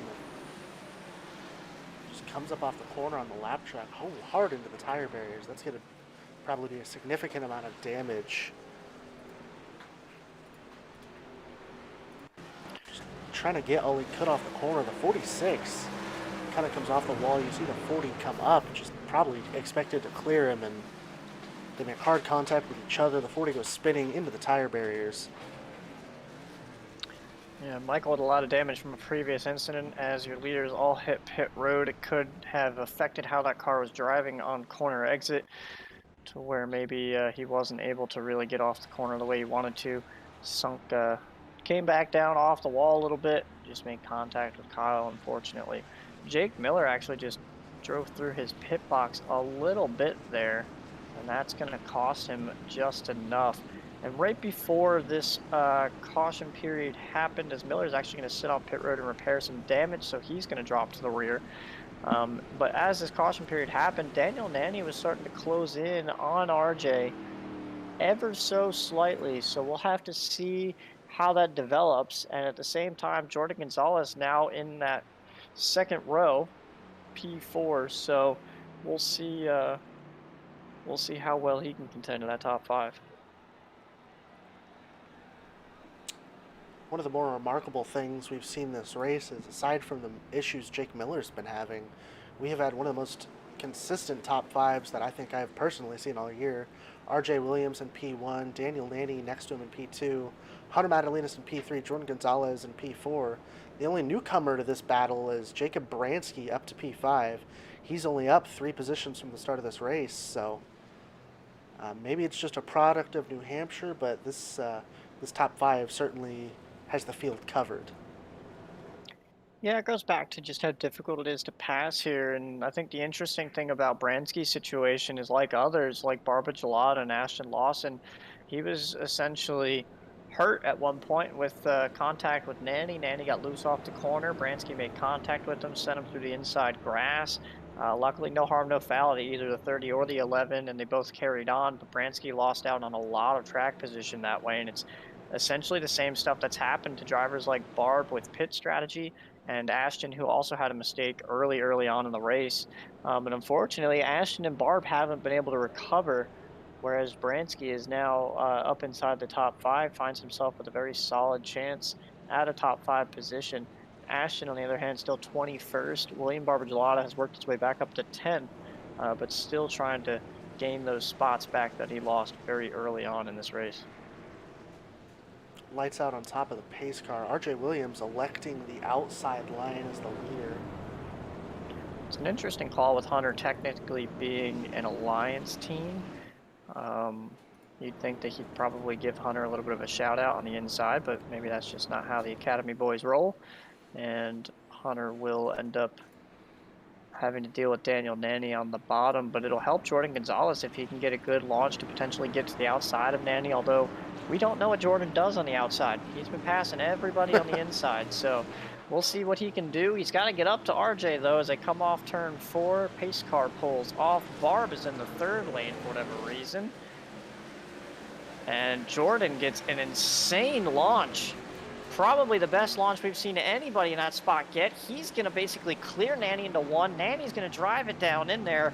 RJ is absolutely gone. And Jordan's going to have to deal with Nanny. Nanny gets loose. Jordan's a little bit loose. They're side by side going down into turn 3. Michael Levine out Two there. separate spins off of turn 2 on the backstretch. It looked like Kyle Short and Kyle Hall possibly. Both of those trucks around in the grass. We stay green. Well, looks like we're still going now. Jordan Gonzalez is on the march. He's now P2. I've questioned if he actually had the speed of what RJ and Nanny had. He's showing it now. He is literally there. And now he's trying to track down RJ, but Nanny's not letting him get away, and Hunter is all over the back of Daniel Nanny currently. Yeah, if it wasn't go time yet, it seems like we are getting down to that part of the race where every position is going to matter, especially as we probably will get another yellow or two before the race is over. So, well, we're still 56 laps from the finish. We've got at least one more pit stop that we know of. And all of these guys have at least, it looks like about 2 sets of tires left, with the exception of maybe Jacob Hayes, who's showing 4 stops on my telemetry. So he may only have 1 set of tires left for this one, but he definitely doesn't have the speed like he's made an extra stop anywhere. So he's running just ahead of Steve McLean. That's about the 6th spot, as Bransky's going to go on the attack over Hunter Madalinas. That's for 4th. And Daniel Nanny is starting to lose a little bit of ground to Jordan Gonzalez. That track position means a lot, even if, I mean, you have to have a fast truck to run up here, but man, Jordan Gonzalez is showing that on top of having a fast truck, that track position can really help you. He finally had that outside line on the start, made do with it, and just cleared Nanny after about a lap of battling with him, and now he's starting to maintain the gap and potentially drive away and go after RJ as Bransky and Hunter battle for 4th.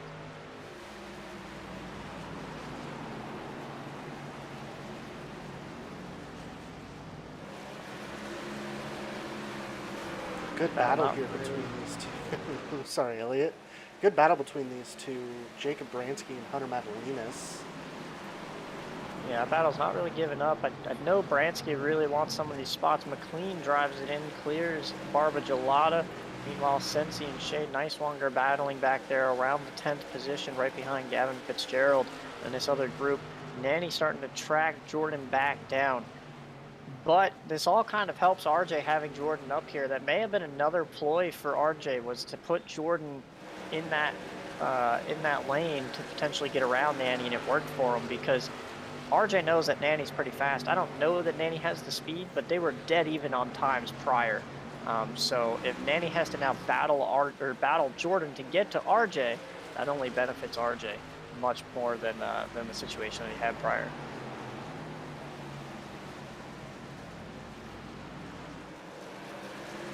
Looks like RJ might be taking it just a little easier this run, was able to retain the lead on the restart, and is just kind of out to lunch for right now. No need to burn his stuff up as this battle for second between Nanny and Gonzalez. Nanny's sliding it off of 4. We talked about it earlier. Nanny just driving as hard as he can, trying to get position, and what is that going to do to him in the long run, Elliot?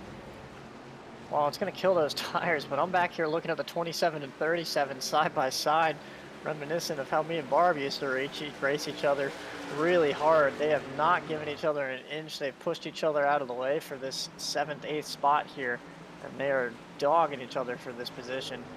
And Bransky and Hunter Madalinas were going pretty hard for their spot too, but it seems to have all settled out, and now we've got the battle for second shaping up to be closest battle on track as Nanny sends it in there. Jordan essentially gives him the spot, says, all right, that's yours, you can have it. Happy with 3rd in the number 3 truck here. So Jordan Gonzalez back to 3rd, Daniel Nanny back up to 2nd, And now your battle is going to be for fourth between Hunter and Bransky. Let's see how well Hunter can hold Bransky off. You can see Bransky charging the corner, and with how high they're running, that's Hunter essentially blocking the run that Bransky wants to try to get to the outside. Hunter playing this really smart. Bransky getting potentially a little bit impatient here. Knows that he wants to get around Hunter Madalinas, just can't really figure out how. Can't really get the undercut to work.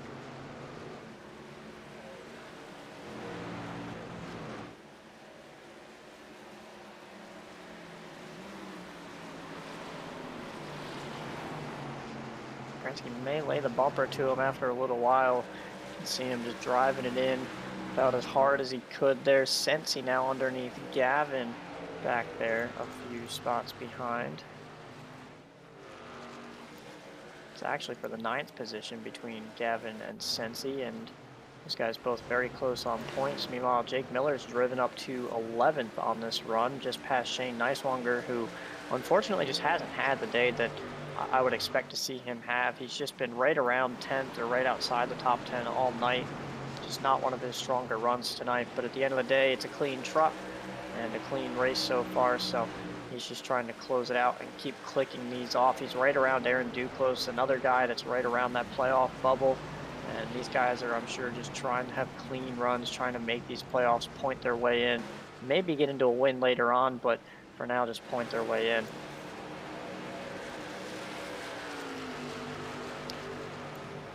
Towards the back, quick shout out, Peter Akimano, Kyle Hall. Kyle making one of his rare appearances. He's usually a pretty busy guy on these Tuesdays, and he's finally here to run some trucks. Pete making one of his new appearances after running another league up until now. He's back full-time to the truck series, I believe, racing for points as well, so trying to have a solid experience. Looks like both of these guys have caught the wall, caught some damage, as Pete blinks in and out a little bit here and there. But running 17th and 18th respectively. I think a lot of these trucks back here, I think that incident on the restart that I was talking about that didn't actually bring out the yellow might have been a little bit bigger than we thought. There are a lot of trucks, mostly outside the top 20 now, that went into that restart clean and came out of it looking like they'd been through a blender. So a little late now to figure out what happened on that restart from this position, but obviously whatever it was big, and people like Pete, I mean, that Pete truck is torn up. Another driver with an off night I'd consider is probably Ross Brockman. I mean, we've seen him really fast essentially everywhere, and he has fallen victim to about 14th. Clean truck, so not like he got into anything, but just not the night that I'm sure he was looking for at this point. So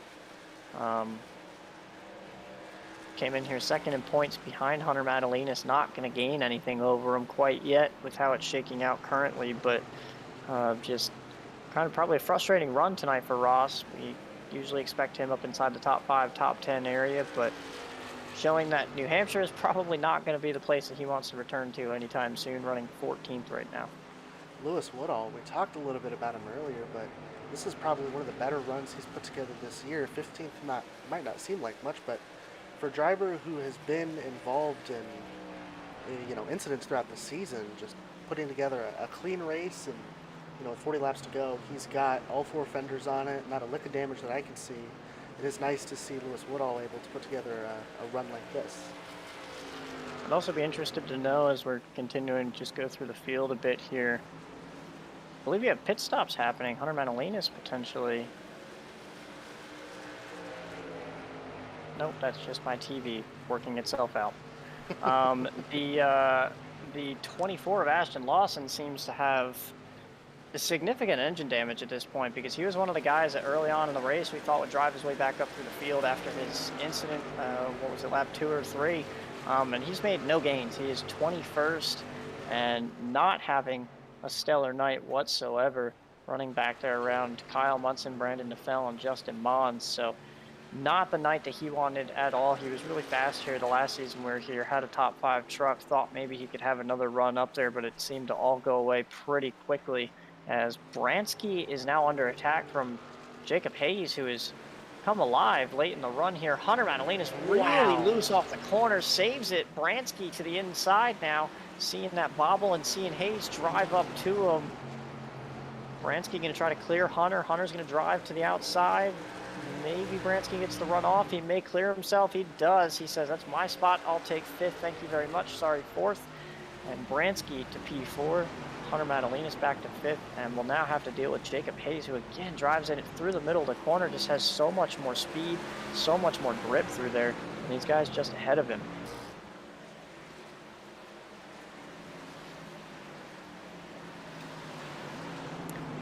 It just doesn't look like anybody can top RJ here. I mean, Nanny's gotten around Gonzalez, but impressive enough. Jordan has stuck with Nanny about this whole run. About a half second to a second behind him this entire time. RJ's going to come up on Gabriel Truesdale here, and broadcast partner Kyle Short, who I believe also has a bunch of damage, unfortunately, and RJ's going to have to work his way around these guys. Gabe takes the outside, Alexi outside lane, and lets RJ go, gets right to his bumper, says a little hello, and RJ will clear him and continue on. Gabe with a lot of damage from a previous wreck, unfortunately. Looking at the big picture here, Elliot, Hunter Madalena is still running top 5 in the 5th position. Ross Brockman, P2 in points, tied, 1 point ahead of Michael Senzi in 3rd. These guys on track are, save for Gavin Fitzgerald, who was running 11th. These boys are basically running in their points positions. So with respect to the fact that we do have the playoffs here in the Great Lakes Truck Series, what do you start to expect from these guys as we're getting down in the final couple races? Well, I think at the end of the day, it's just about trying to maintain how many points you have over the other guys. There's no need to try to go out and gain more points because Annie getting really loose off the corner there. But the seeding kind of works different. There's no stage points or anything here, so it's really your position that matters. So someone like Hunter just needs to maintain, keep the points that he has, and try to keep that #1 position so that he seeds as the #1 truck. And then how the seeding works is it's -1 point all the way through. So 2nd is going to be a point behind Hunter, 3rd is going to be 2 points behind Hunter, 4th is going to be 3, and so forth. So really all you want to do is just try to maintain your points position. If you're close enough, like the Sensi Brockman situation where they're on top of each other, I believe it was Gavin and Sensi, whoever it was, you know, you just want to beat that guy ahead of you, try to seed yourself a little bit better than where you are. But other than that, it's really just trying to maintain where you're running and try to get the best possible finish. Wins don't really mean a whole lot for these guys that are already running top 5. It's more or less for the guys that aren't in that need those wins. So nothing Hunter needs to do by winning races. He just needs to maintain that points gap. Hunter Madalena is far and away the most wins this season with 4. Off the top of my head, I believe Jake Miller is behind Hunter and wins with only 2. And it doesn't look like either of them is going to get another win tonight. Speaking of Hunter, we're watching Jacob Hayes still trying to work him over for that position. And meanwhile, we've seen a really large switch here between Jake Miller and Gavin Fitzgerald. Jake has made his way up into the top 10 now. He's starting to close in on Steve McLean. If we have this one more pit stop, maybe we get another caution, Jake could try something strategy-wise to see himself gain a few more extra spots. Tires will mean a lot if we get a late race caution and some of these guys decide to not pit. But Gavin has fallen back into the clutches of Shane Neiswanger, who again's running 12th all day. Aaron Duclos is right there, and Ross Brockman has caught this group. So maybe I was just wrong before, and Ross has just been super saving all day, and he's now just driving up through, and maybe he'll clear all 3 of these guys and go up there and try to contend with Jake and Steve for that top 10. But yeah, he just clears Aaron Duclos pretty easily there, comes up off the corner and makes his mark, make sure Aaron knows he's there, and now he's going to go after Shane. So maybe Ross is just saving some tire, and now he's going to go after it, but Gavin has fallen off. He was ahead of Sensi and those guys, and he's completely fallen back to the clutches of Shane Neiswanger. So frustrating run for Gavin here, middle of the race, end of the race, and we'll have to see if maybe this pit stop that they take a little bit later on helps him.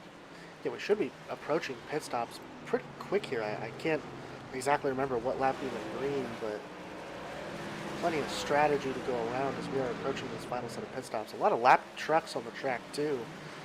Excuse me, as we start to see the field have to navigate through that as well. Ooh, Michael Senzi and William Barbagelata side by side off of the corner. Barb will have it at start finish, but tight racing with these guys. As Senzi's going to send it in the corner, send Barb up the track, and Senzi will have the position on corner exit. Yeah, I'd love to make some rivalries out of it, but that's just kind of how you have to race here. You got to pinch the guy down and try to maintain your spot. Barb's very good at that again, relatively aggressive. He did. I don't think he sensed Sensi, but man, they both drove into the corner really hard, pushed up the track. So they both definitely took the same line through that corner, that's for sure. I wonder if Senzi kind of felt what might have been coming there, but no harm, no foul. We got a lot of pit stops happening. I'm seeing Shane and Duclos roll off of pit road. I believe Lewis Woodall as well. So pit stops are happening. They're in their window, 29 laps to go. A lot of these guys are probably at the end of their fuel tank at this point. We'll see when RJ decides to come down, when Daniel Nanny comes down. But right now, I don't think that's going to change a whole lot unless these guys try to short pit each other. Hayes is finally underneath Hunter Madalinas for that fourth spot, or fifth spot, sorry. As Jordan Gonzalez continues on. I believe actually Bransky has gotten around Gonzalez. He has. Gonzalez has fallen off towards the end of this run, unfortunately for him. And Bransky has moved up and is now trying to track down Daniel Nanny as this race draws closer to the end. We'll see when these guys decide to pit up here in the top 5. Everyone's staying out, and Hayes and Madalinas continue to battle here. As we watch Hayes and Madalinas continue to battle, Elliot, this is an interesting question. With the type of lead we see RJ Williams with, is there any pit strategy? If everybody has to pit one more time, is there any pit strategy that anybody could do that could make them a contender for this win, or does he just have too much of a lead? It's hard to try to do anything if you're Daniel Nanny with the gap that they have at this point. It's over 3 seconds. If it was, a second or a little bit less than 2 seconds, something like that, as these guys actually all hit pit road. Hayes, Barb, Gelada, and Miller all almost made contact. They're on top of each other coming down pit road, but Miller knows that he has the first stall, so he can essentially drive in as hard as he wants, knowing these guys are going to have to pull off before him. Regardless, there's not much that someone like Daniel Nanny can do over RJ, as RJ is going to hit pit road here, just because of the fact that even if he short pits him, which he's not going to as he pits at the same time, he's just not going to have the tire at the end of the run. So there's just no sense in it. They're all going to follow each other in. Here comes Jordan Gonzalez. Here comes Hunter Madalinas and Michael Sensi behind them. Everybody on pit road at the same time.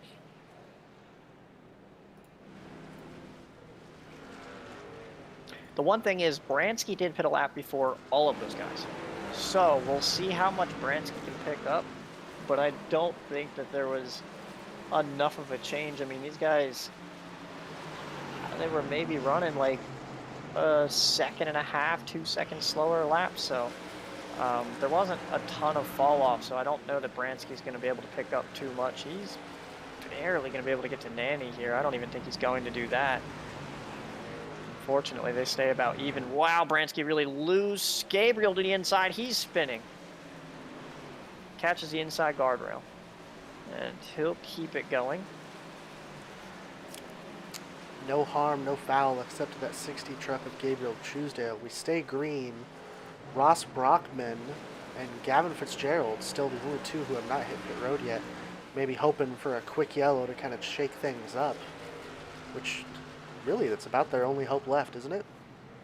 Ross has done this plenty of times, and it's worked out. I mean, you definitely can't blame him for trying when it's worked multiple times. It worked for him, I believe, at Charlotte, I believe at Homestead. So another shot potentially to try to win one on fuel strategy or come close. He's right on Levine. I think he wanted to pit there, and Michael was just trying to give him the outside. Brockman's going to hit pit road, probably not the way he wanted to.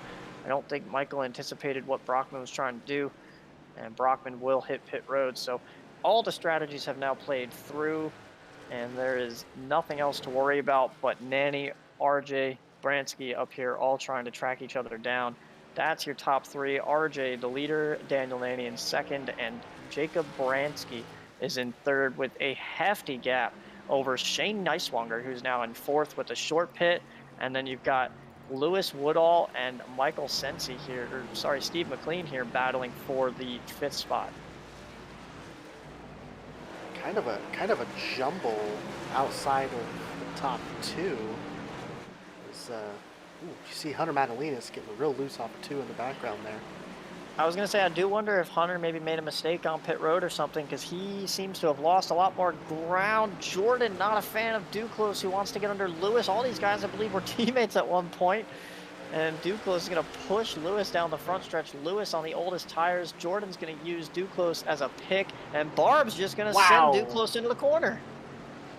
Barb said, I have the fresher tires. This is my position. And he'll clear him. Now he's going to go after Lewis and potentially Jordan. But Duclos got the bad end of that deal, just got punted by William Barbagelata, and now he gets to go after Lewis Woodall by the end of it.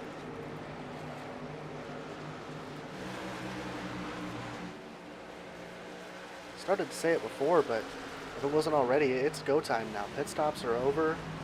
What you get here is more than likely what you're going to get. So as you see these guys racing real hard for position, this might be the only chance they have left. Ooh, as Hunter Madalinas is going to make it 3 wide heading into turn 3. He thinks better of it. Still does in the middle of the corner, though. Wow. Aaron with a big run through the middle. He's going to clear him. Hunter with a run on exit. Jake Miller trying to get around these guys. He didn't really try a different strategy. He pitted at about the same point as everybody else, so he wanted the fresh tires, knowing that this had about 20-something laps left. He's still trying to pick his way up through this group. But again, the one guy not in the top 5 that had a top 5 truck early on in the race. You can see these guys trying to get every spot they can. Guys that pitted a little earlier and were able to leapfrog some of these guys now struggling to hold them back. Jake Miller now setting his sights on Hunter Madalinas as they're both going to try to track down Barbagelata and McLean. Still, we see this kind of 3-truck battle here for the 11th position. Ooh, and the caution is out, the 76.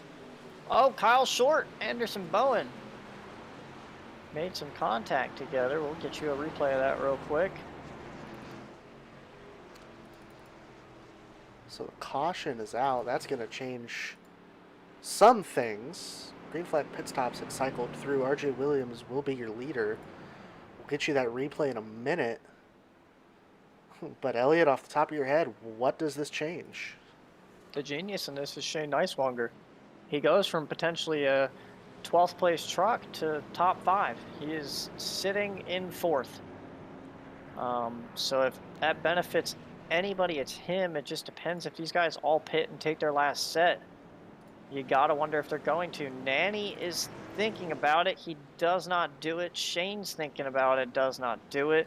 Hunter Madalinas will be the first one to make the pick. Ooh. He may be the only one. Hunter and Lewis. You gotta wonder about that for Hunter Madalinas. Maybe he... It makes perfect sense for Lewis. He had the oldest tires. He needed to come in. Hunter, I think, just realizes, hey, I don't really have the truck that I had early on, and this will be a way to kind of see if something will happen. I mean, the hardest thing about this is when do you really go? Because we're going to go green with, 15, something like that to go. Probably even less at this point. We're going to go green with close to 10 laps left. I mean, how do you really know when to go if the assumption is that they're probably going to wreck right in front of you? The hard part is really just deciding how hard you want to push, and if you want to wait and see if there's going to be a wreck, or if you're just going to go after it and use those tires to your advantage while you can. Speaking of wrecking, let's get you a look and see what brought this yellow out. Kyle Short and Anderson Bowen. Kyle gets loose off the corner and just slams Anderson Bowen, who was to his inside. Looks like Anderson held the brake, but still just spun back up on the track and brought that yellow out. Kind of a racing incident there, but definitely a game changer in terms of how this race is going to finish. I couldn't tell if Anderson was kind of moving at a slow pace there, but it looked like, he gave Kyle as much room as he could to the outside, basically saying, hey, if I am slow, just go to the outside. Like, Anderson has that front end damage. He did have smoke out of the engine, so it may just be engine power hurting him, and unfortunately now the engine is smoking for a second time, and I believe he's going to just call it quits at that point. We'll get you one more look at that. That was almost a real bad moment for some of our mid-pack runners there as Bowen came to a stop almost in the middle of the back straightaway.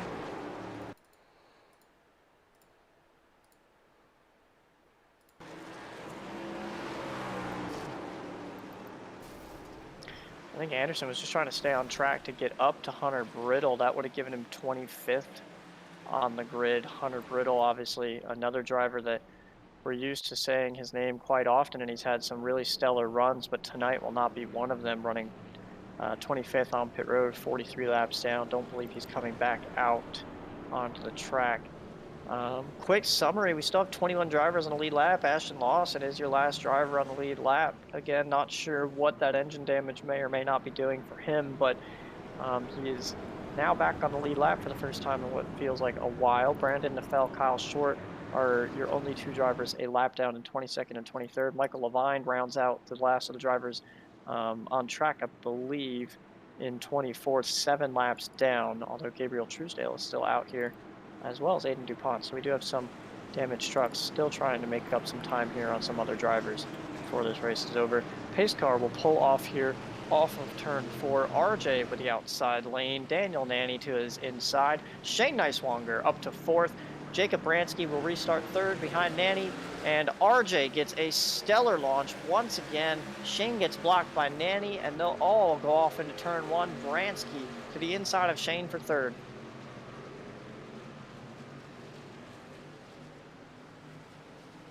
Jake Miller back there with Jordan Gonzalez. That's all for about the 5th or 6th spot, right behind Steve McLean and Shane Neiswanger. Shane's going to be the guy that we need to watch if he gets eaten up or not, because he does not have the freshest tires. I believe Jake may or may not have sent him in the corner. Lewis Woodall. Caution is out. Lewis Woodall, Gavin Fitzgerald, and another truck were 3 wide heading into turn 3, and there just wasn't enough space for what they were trying to do. Gavin Fitzgerald gets the worst of it. He comes out of that with a ton of damage.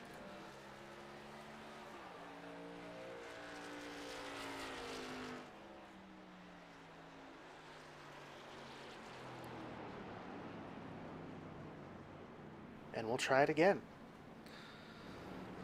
Oh, Lewis just really drove it into the corner, and unfortunately for Gavin, not much he could do there. Just held his line, and Lewis washed up. We'll check it out on the replay and see Gavin and Lewis clear of the 41 heading into turn 3. And Lewis just, I mean, overdrives the corner. Driving the corner would be an understatement. Just up into the left rear of Gavin Fitzgerald and sends him around and tees us up for another restart.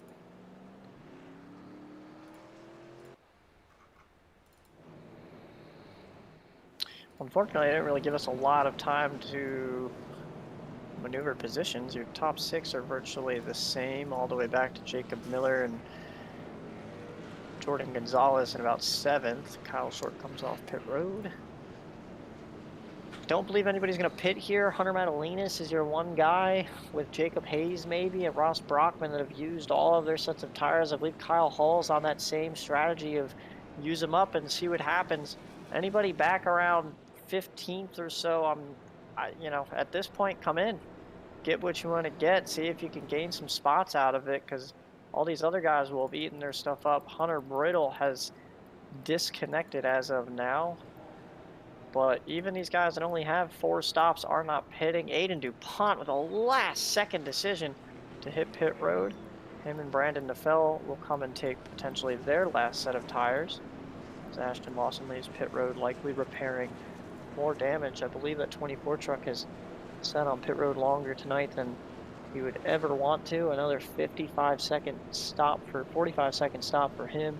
Kyle Short was also on pit road repairing damage. So a lot of these trucks in the back just trying to survive at this point as we get closer and closer to the end of this one. Yeah, Ashton Lawson, the definition of nothing left to lose. He's been behind the ball since the drop of the green flag, with that self-spin off turn 2 early, and then I do believe he was involved in a second incident.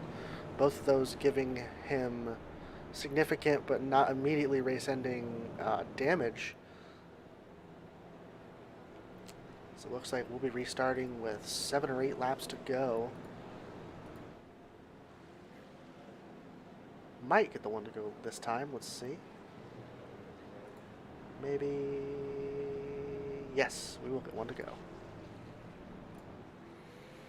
All right, Elliot, what happens now? Someone wins the race and more drivers potentially wreck out. I don't know, but we're in for it. We are definitely in for it. We're going to have about 7 laps left here. We've only had 8 cautions. We had 11 last time. We have a chance to get to 11. There's still 2 green, white checkers with a chance. And if we have 2 cautions very quickly back to back, we may be able to hit that one. But right now, let's just hope this runs out green for the last 7 laps. But I know Nanny's going to be antsy. I know RJ's wanting a piece of this. But man, I just got to help to think, you know, Shane's sitting there in 4th, oldest tires, with Bransky right behind him, Miller right behind him, McLean right behind him.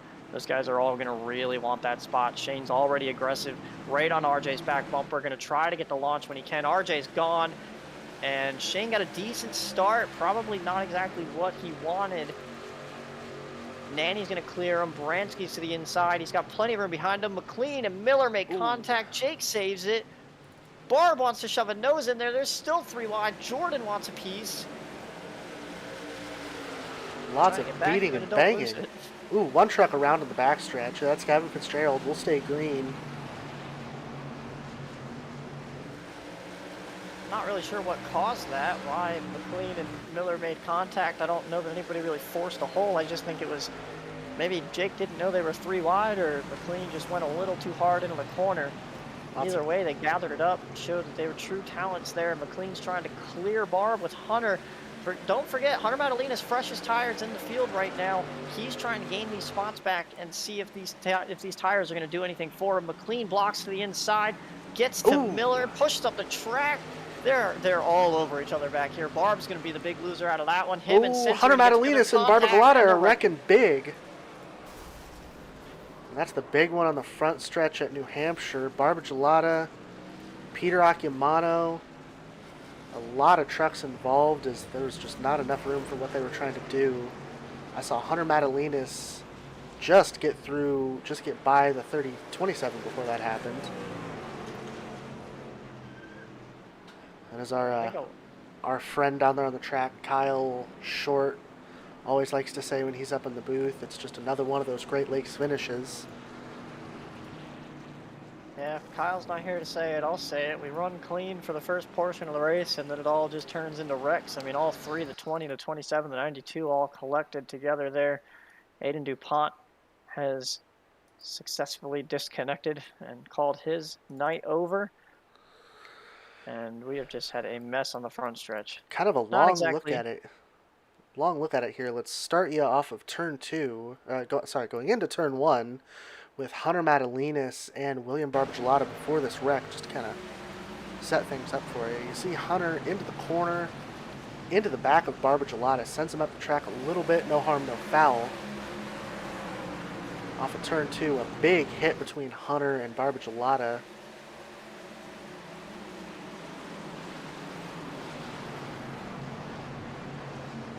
Get into turn 3, you see Will just run up on that truck real fast, and then it's a melee from there.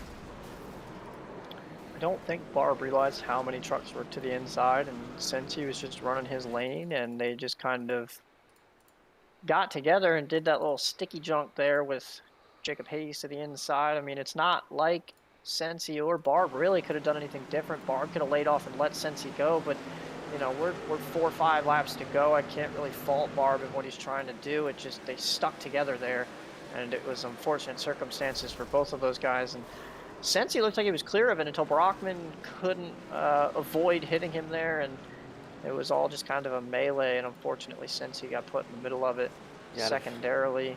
Out of everything that happened there, it looks like the straw that broke the camel's back was Barbagalata ran up on the 37 truck of Steve McLean. Maybe he had a run, maybe Steve McLean was just slower than he expected, but he kind of ran into the back and the side of Steve McLean and shot himself up the track, and that was what just kind of put everyone in a no-win situation. Thought maybe Sensi was going to go back and retaliate a little bit. Thought better of it. Did not go back and attack Barb. Sure wanted to show displeasure, though, because Sensi was having just a solid night, running around 10th place, and unfortunately, now he's got a really hurt truck, and he's trying to finish out the event with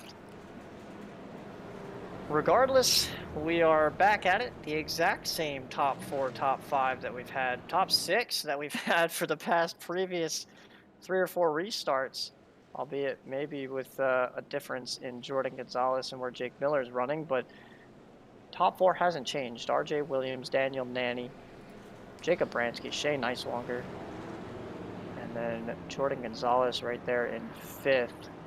Really, it looks like the big winner out of that accident, kind of looking around, is actually going to be Peter Akimano. I saw him get in the accident. Don't know how torn up he is, but he was probably 18th, 19th when that accident happened. It looks like he might be restarting 14th or 15th. You see Justin Mons, Kyle Hall, Kyle Munson all up towards the top 10 when we really haven't seen them all day. I take that back about Justin Mons. We're going to do it again.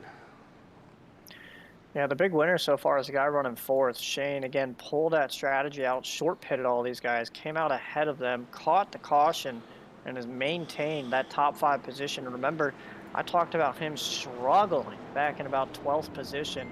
Here he is, potential top 5, essentially a top 10 if he can just keep it clean on his green-white checkered. But, I mean, you've got some aggressive and hungry guys around him. We'll see exactly what guys like Jake Miller, Jacob Bransky, Daniel Nanny all want to do. Jordan Gonzalez, I think, is another kind of piece of this puzzle that may or may not be a big deal, but he's usually a little less aggressive than these other guys. Pace car is off. RJ launches again. Kyle Hall's blowing up as they come to the start-finish line. It's not going to matter. He's off to pit road. Daniel Nanny to 2nd. Hunter Madalenas 3 wide to the bottom of Jordan Gonzalez. Gets the spot over him and McLean. Madalenas to the inside of Jake Miller. Shane Nicelonger trying to hold off Jacob Bransky. Madalenas going to be aggressive. Maybe go 3 wide again. Nope. Kyle Short's in it. Kyle Munson. Anderson Bowen again. Peter Akimano coming out of the tire barrier on the inside wall. Well, we had 11 cautions here last season. We're now at 10. And I have miscalculated green-white checkers. We still have a shot at another one. So, we can, in fact, hit 11 cautions if we try hard enough. And I don't think they're done trying. Well, let's take a look, see what happened here. See Peter Akimano. 3 wide, backs out of it. 41. Matthew Durr down on the inside. Kyle Munson on the outside. And oof. Looks like Pete Peter's, and Munson. looks like Pete got loose off the corner, turned into the 40, 40 up in the 41. The rest is history. Looked like Pete went down and got a gnarly lick in the tire barrier.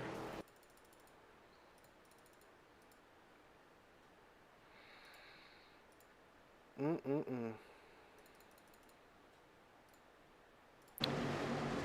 believe that's what you would call some push loose out of the Pete Duck truck. And I mean, there was not really anywhere that Munson could go at that point, and Pete clobbered the tires pretty well and good. Frustrating night for a lot of these guys. And it's definitely not gone the way that they have wanted. That being said, we've got guys like Eric Kep back on track just to polish off some more laps here in the event. We don't talk about it enough. Eric Kep, for as miserable as his race probably is right now, there's a reason that Eric Kep does have the most all-time laps completed in the Great Lakes Truck Series by a lot. Eric Kep is is the type of driver that will not give up unless iRacing physically tells him to, and we appreciate him for that. And you know, personally, I do believe that is what makes a good driver. If William Barbagelata is Mr. Excitement, teammate Eric Kep is Mr. Consistency at this point. I don't know. I do believe that is what our friend Kyle coined Eric as. Yes. Mr. Consistency, Mr. Resilient is probably the better word, descriptor, because coming out after the night that he's had. 2 blown is engines. Pretty phenomenal. Still got Gabriel Truesdale on track. Also had a blown engine at one point. Anderson Bowen had a smoking engine. Kyle Munson's been involved in some stuff. A lot of these guys just keeping it going, trying to see where they end up. Another guy that we can mention is Michael Levine, 22nd right now, despite the troubles that he has had tonight. A net gain on where he started. Ashton Lawson has kept with it. He's now inside the top 20 and 18th on the lead lap still. Could gain more positions out of this mess.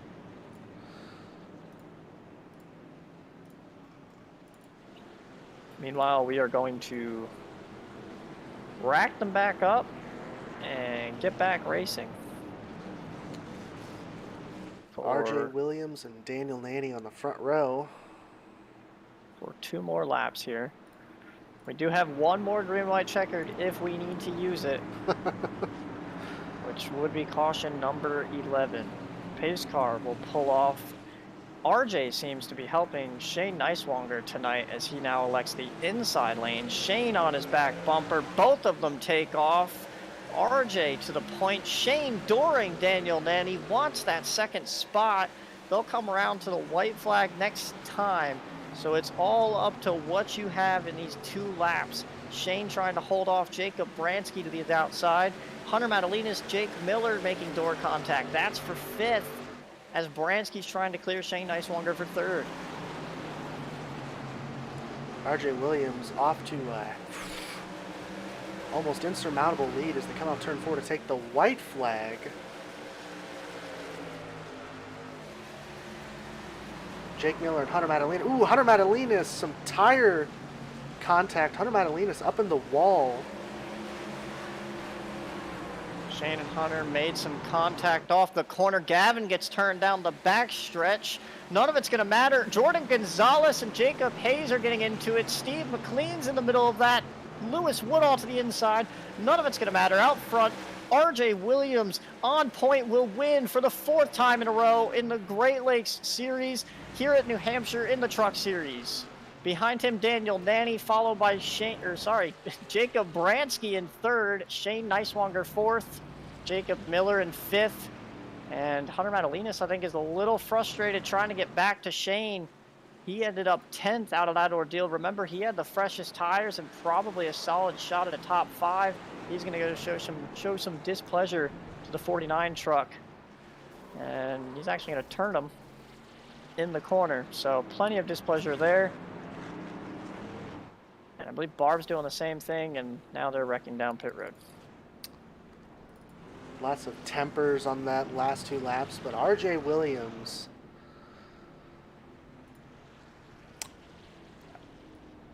something in the water with that man. 4th win in a row, 2 wins in the Cup Series, 2 wins in the Truck Series. Barb actually turned Nanny after the event too, so we'll have to look into that. But it'll be interesting to hear from RJ Williams. I don't know how he races in boots, but he's been wearing them for the 4th week, I assume, to be able to get this one done tonight. I don't know that he felt as good as Jake at the beginning of the race, but we'll get all the words from him, Jacob Bransky, and Daniel Nanny on exactly how this one sorted out.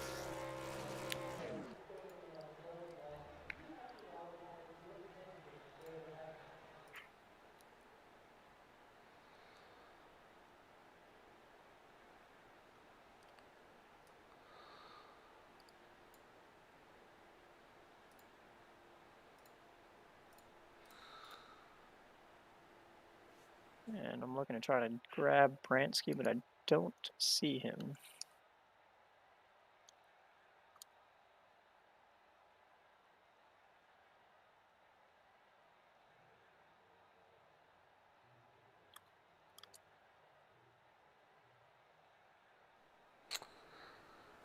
While we're waiting to track down Jacob Bransky, let's see if we can bring Daniel Nanny up here. Daniel Nanny, it's Jeff up in the booth. You got me? Yes, sir. Daniel Nanny. Can't say much about that race other than it looked like You and the rest of the top five were some of the most consistent bunches in the field. What do you have to say first off about how that race finished? How'd it feel? Well, I'd say that was a typical GTS finish with all the green white checkers, but it was fun with the close racing and the restarts, with RJ picking different lanes and trying to break away from the pack, I guess you could say. But yeah, it was a difficult race. Not my favorite racetrack at least, and I'm just glad I was able to come out on the podium. Finishing P2 is Daniel Nanny. Uh,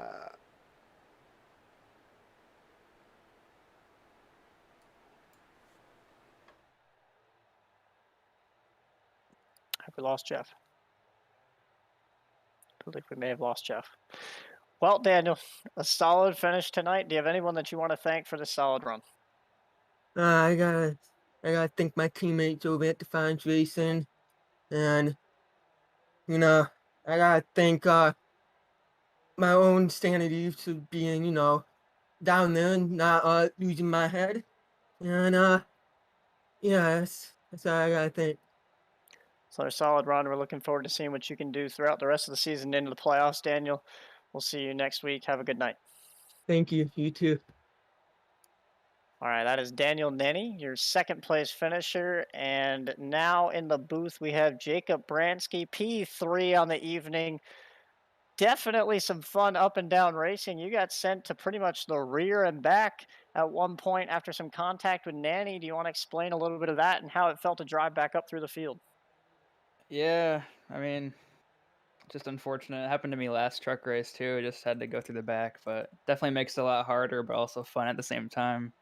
I mean, yeah, my main strategy was to just try and I was just driving the wheels off this thing, hoping I could get to stick in the corner and get a good exit, and found myself slowly making it back up there. So it's just good to be there at the end.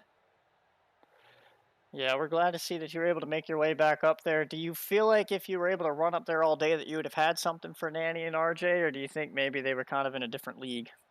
I feel like I would have had something probably because I had a lot of damage kind of since the start. I mean, it didn't affect me too much, I don't think. But then, also at the end, track position just matters a lot here. So if you're obviously in first, it's a little bit easier to stay in first, especially with all the cautions. But just good racing, good win to RJ overall. Yeah, we expect to see you in any more of these truck events as you're usually a cup time regular. Yeah, this is my third start, so I got three more left. Should be at Michigan and a couple others, hopefully. Cool. We look forward to seeing you out there. Who do you have to thank for tonight's race? Just thanks to my sponsors, Steak and Shake. I don't know what you guys saw. Might have been iRacing for my truck tonight, but I think and it was, also unfortunately. yeah, and just thanks to the league owners and thanks to Chris Heller for this opportunity racing for 2511 tonight. All right, Bransky. We look forward to seeing what you can do in those next three starts, and hopefully we'll talk to you soon. Thank you. And last but maybe not least would be RJ Williams, winner tonight, fourth in a row in Great Lakes competition. I'm assuming the boots haven't been clean, taken off, or anything. I'd like to know how difficult it is to drive with boots that big in this car. I do take them off. I can't wear them all day long. I mean, I gotta let them rest here and there. Driving about with boots that big about as hard as driving with you know what. So, um, all in all, good run. That was a fun race. I hate that that iRacing damn makes you run one gear in these things and you got to shift. Um, but whatever. It was still fun. Um, Started really getting up off the corner there at the end, really good. And I think that's kind of my strength there towards the end. But I don't know. I think it was a pretty good race. Glad to see Nanny up there racing with me. Jacob Brasky made it up there towards the end. Had a blast racing Jake there at the beginning. That was a lot of fun. Could race him hard and close and clean, and that was a lot of fun. So all in all, good race. Yeah, shifting, no shifting. You made it work regardless, and you definitely put on a show with Jake at the beginning. Do you feel like there was a catastrophic change at some point that you started to be better than what these other guys were? Because I felt like Jake was on par with you, and then it shifted at some point during the race, and you just had the truck that was much better. Was there maybe a weather change or just something that suited you towards the middle to the end of the race that maybe you just knew that you had the better truck at that point? When I started, kind of gathering, I was really digging up off the corner, really good. I kind of figured it was a lot more rubber was put down on the racetrack. I think once more rubber gets put down on this, kind of surface, it allows it to drive a little bit different. Like there's a couple times I'd roll through 1 and 2, and it felt pretty good down, towards that, seam up from the line. But it felt pretty good. But I don't think it was quite fast enough, but it felt good.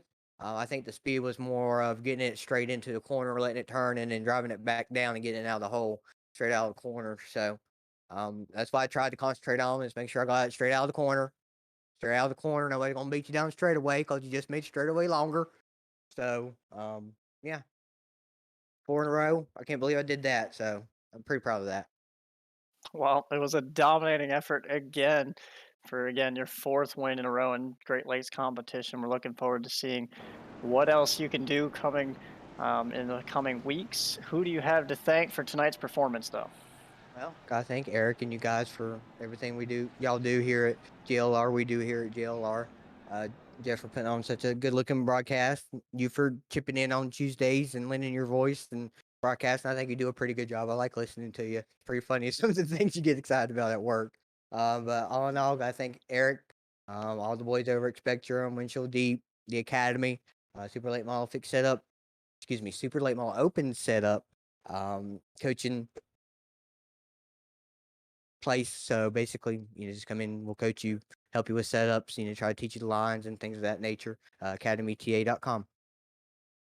Well, I think I need to be taking a break from the booth and trying to give you some competition on the track down there. But as always, great to watch you come in and win these races and do as well as you do and see you race as clean and hard as you can. Looking forward to what you can do in the coming weeks. And have a good night, RJ, and congrats on the win tonight. Yes, sir. All right. I believe that may cut it for interviews. I was going to try to get old Jordan Gonzalez in here, but I do not see him in the server. Let's see if we can actually go ahead and get Peter Accumano in here if there's still some time. Peter Accumano in the booth with us to be our last interview tonight. The old duck truck, if you can hear me. How was tonight's race from the 20 truck? All right, Pete's not here. We tried. He said he wanted an interview. He seems to be exhausted and not here. So I will sign us off and we will call it a night. A great night with RJ Williams ending up in victory lane for the 4th consecutive time in a row. Is anybody going to be able to stop that red 21 truck? And who will it be? We'll find out coming Thursday. We have the Cup Series starting season 3 at Daytona.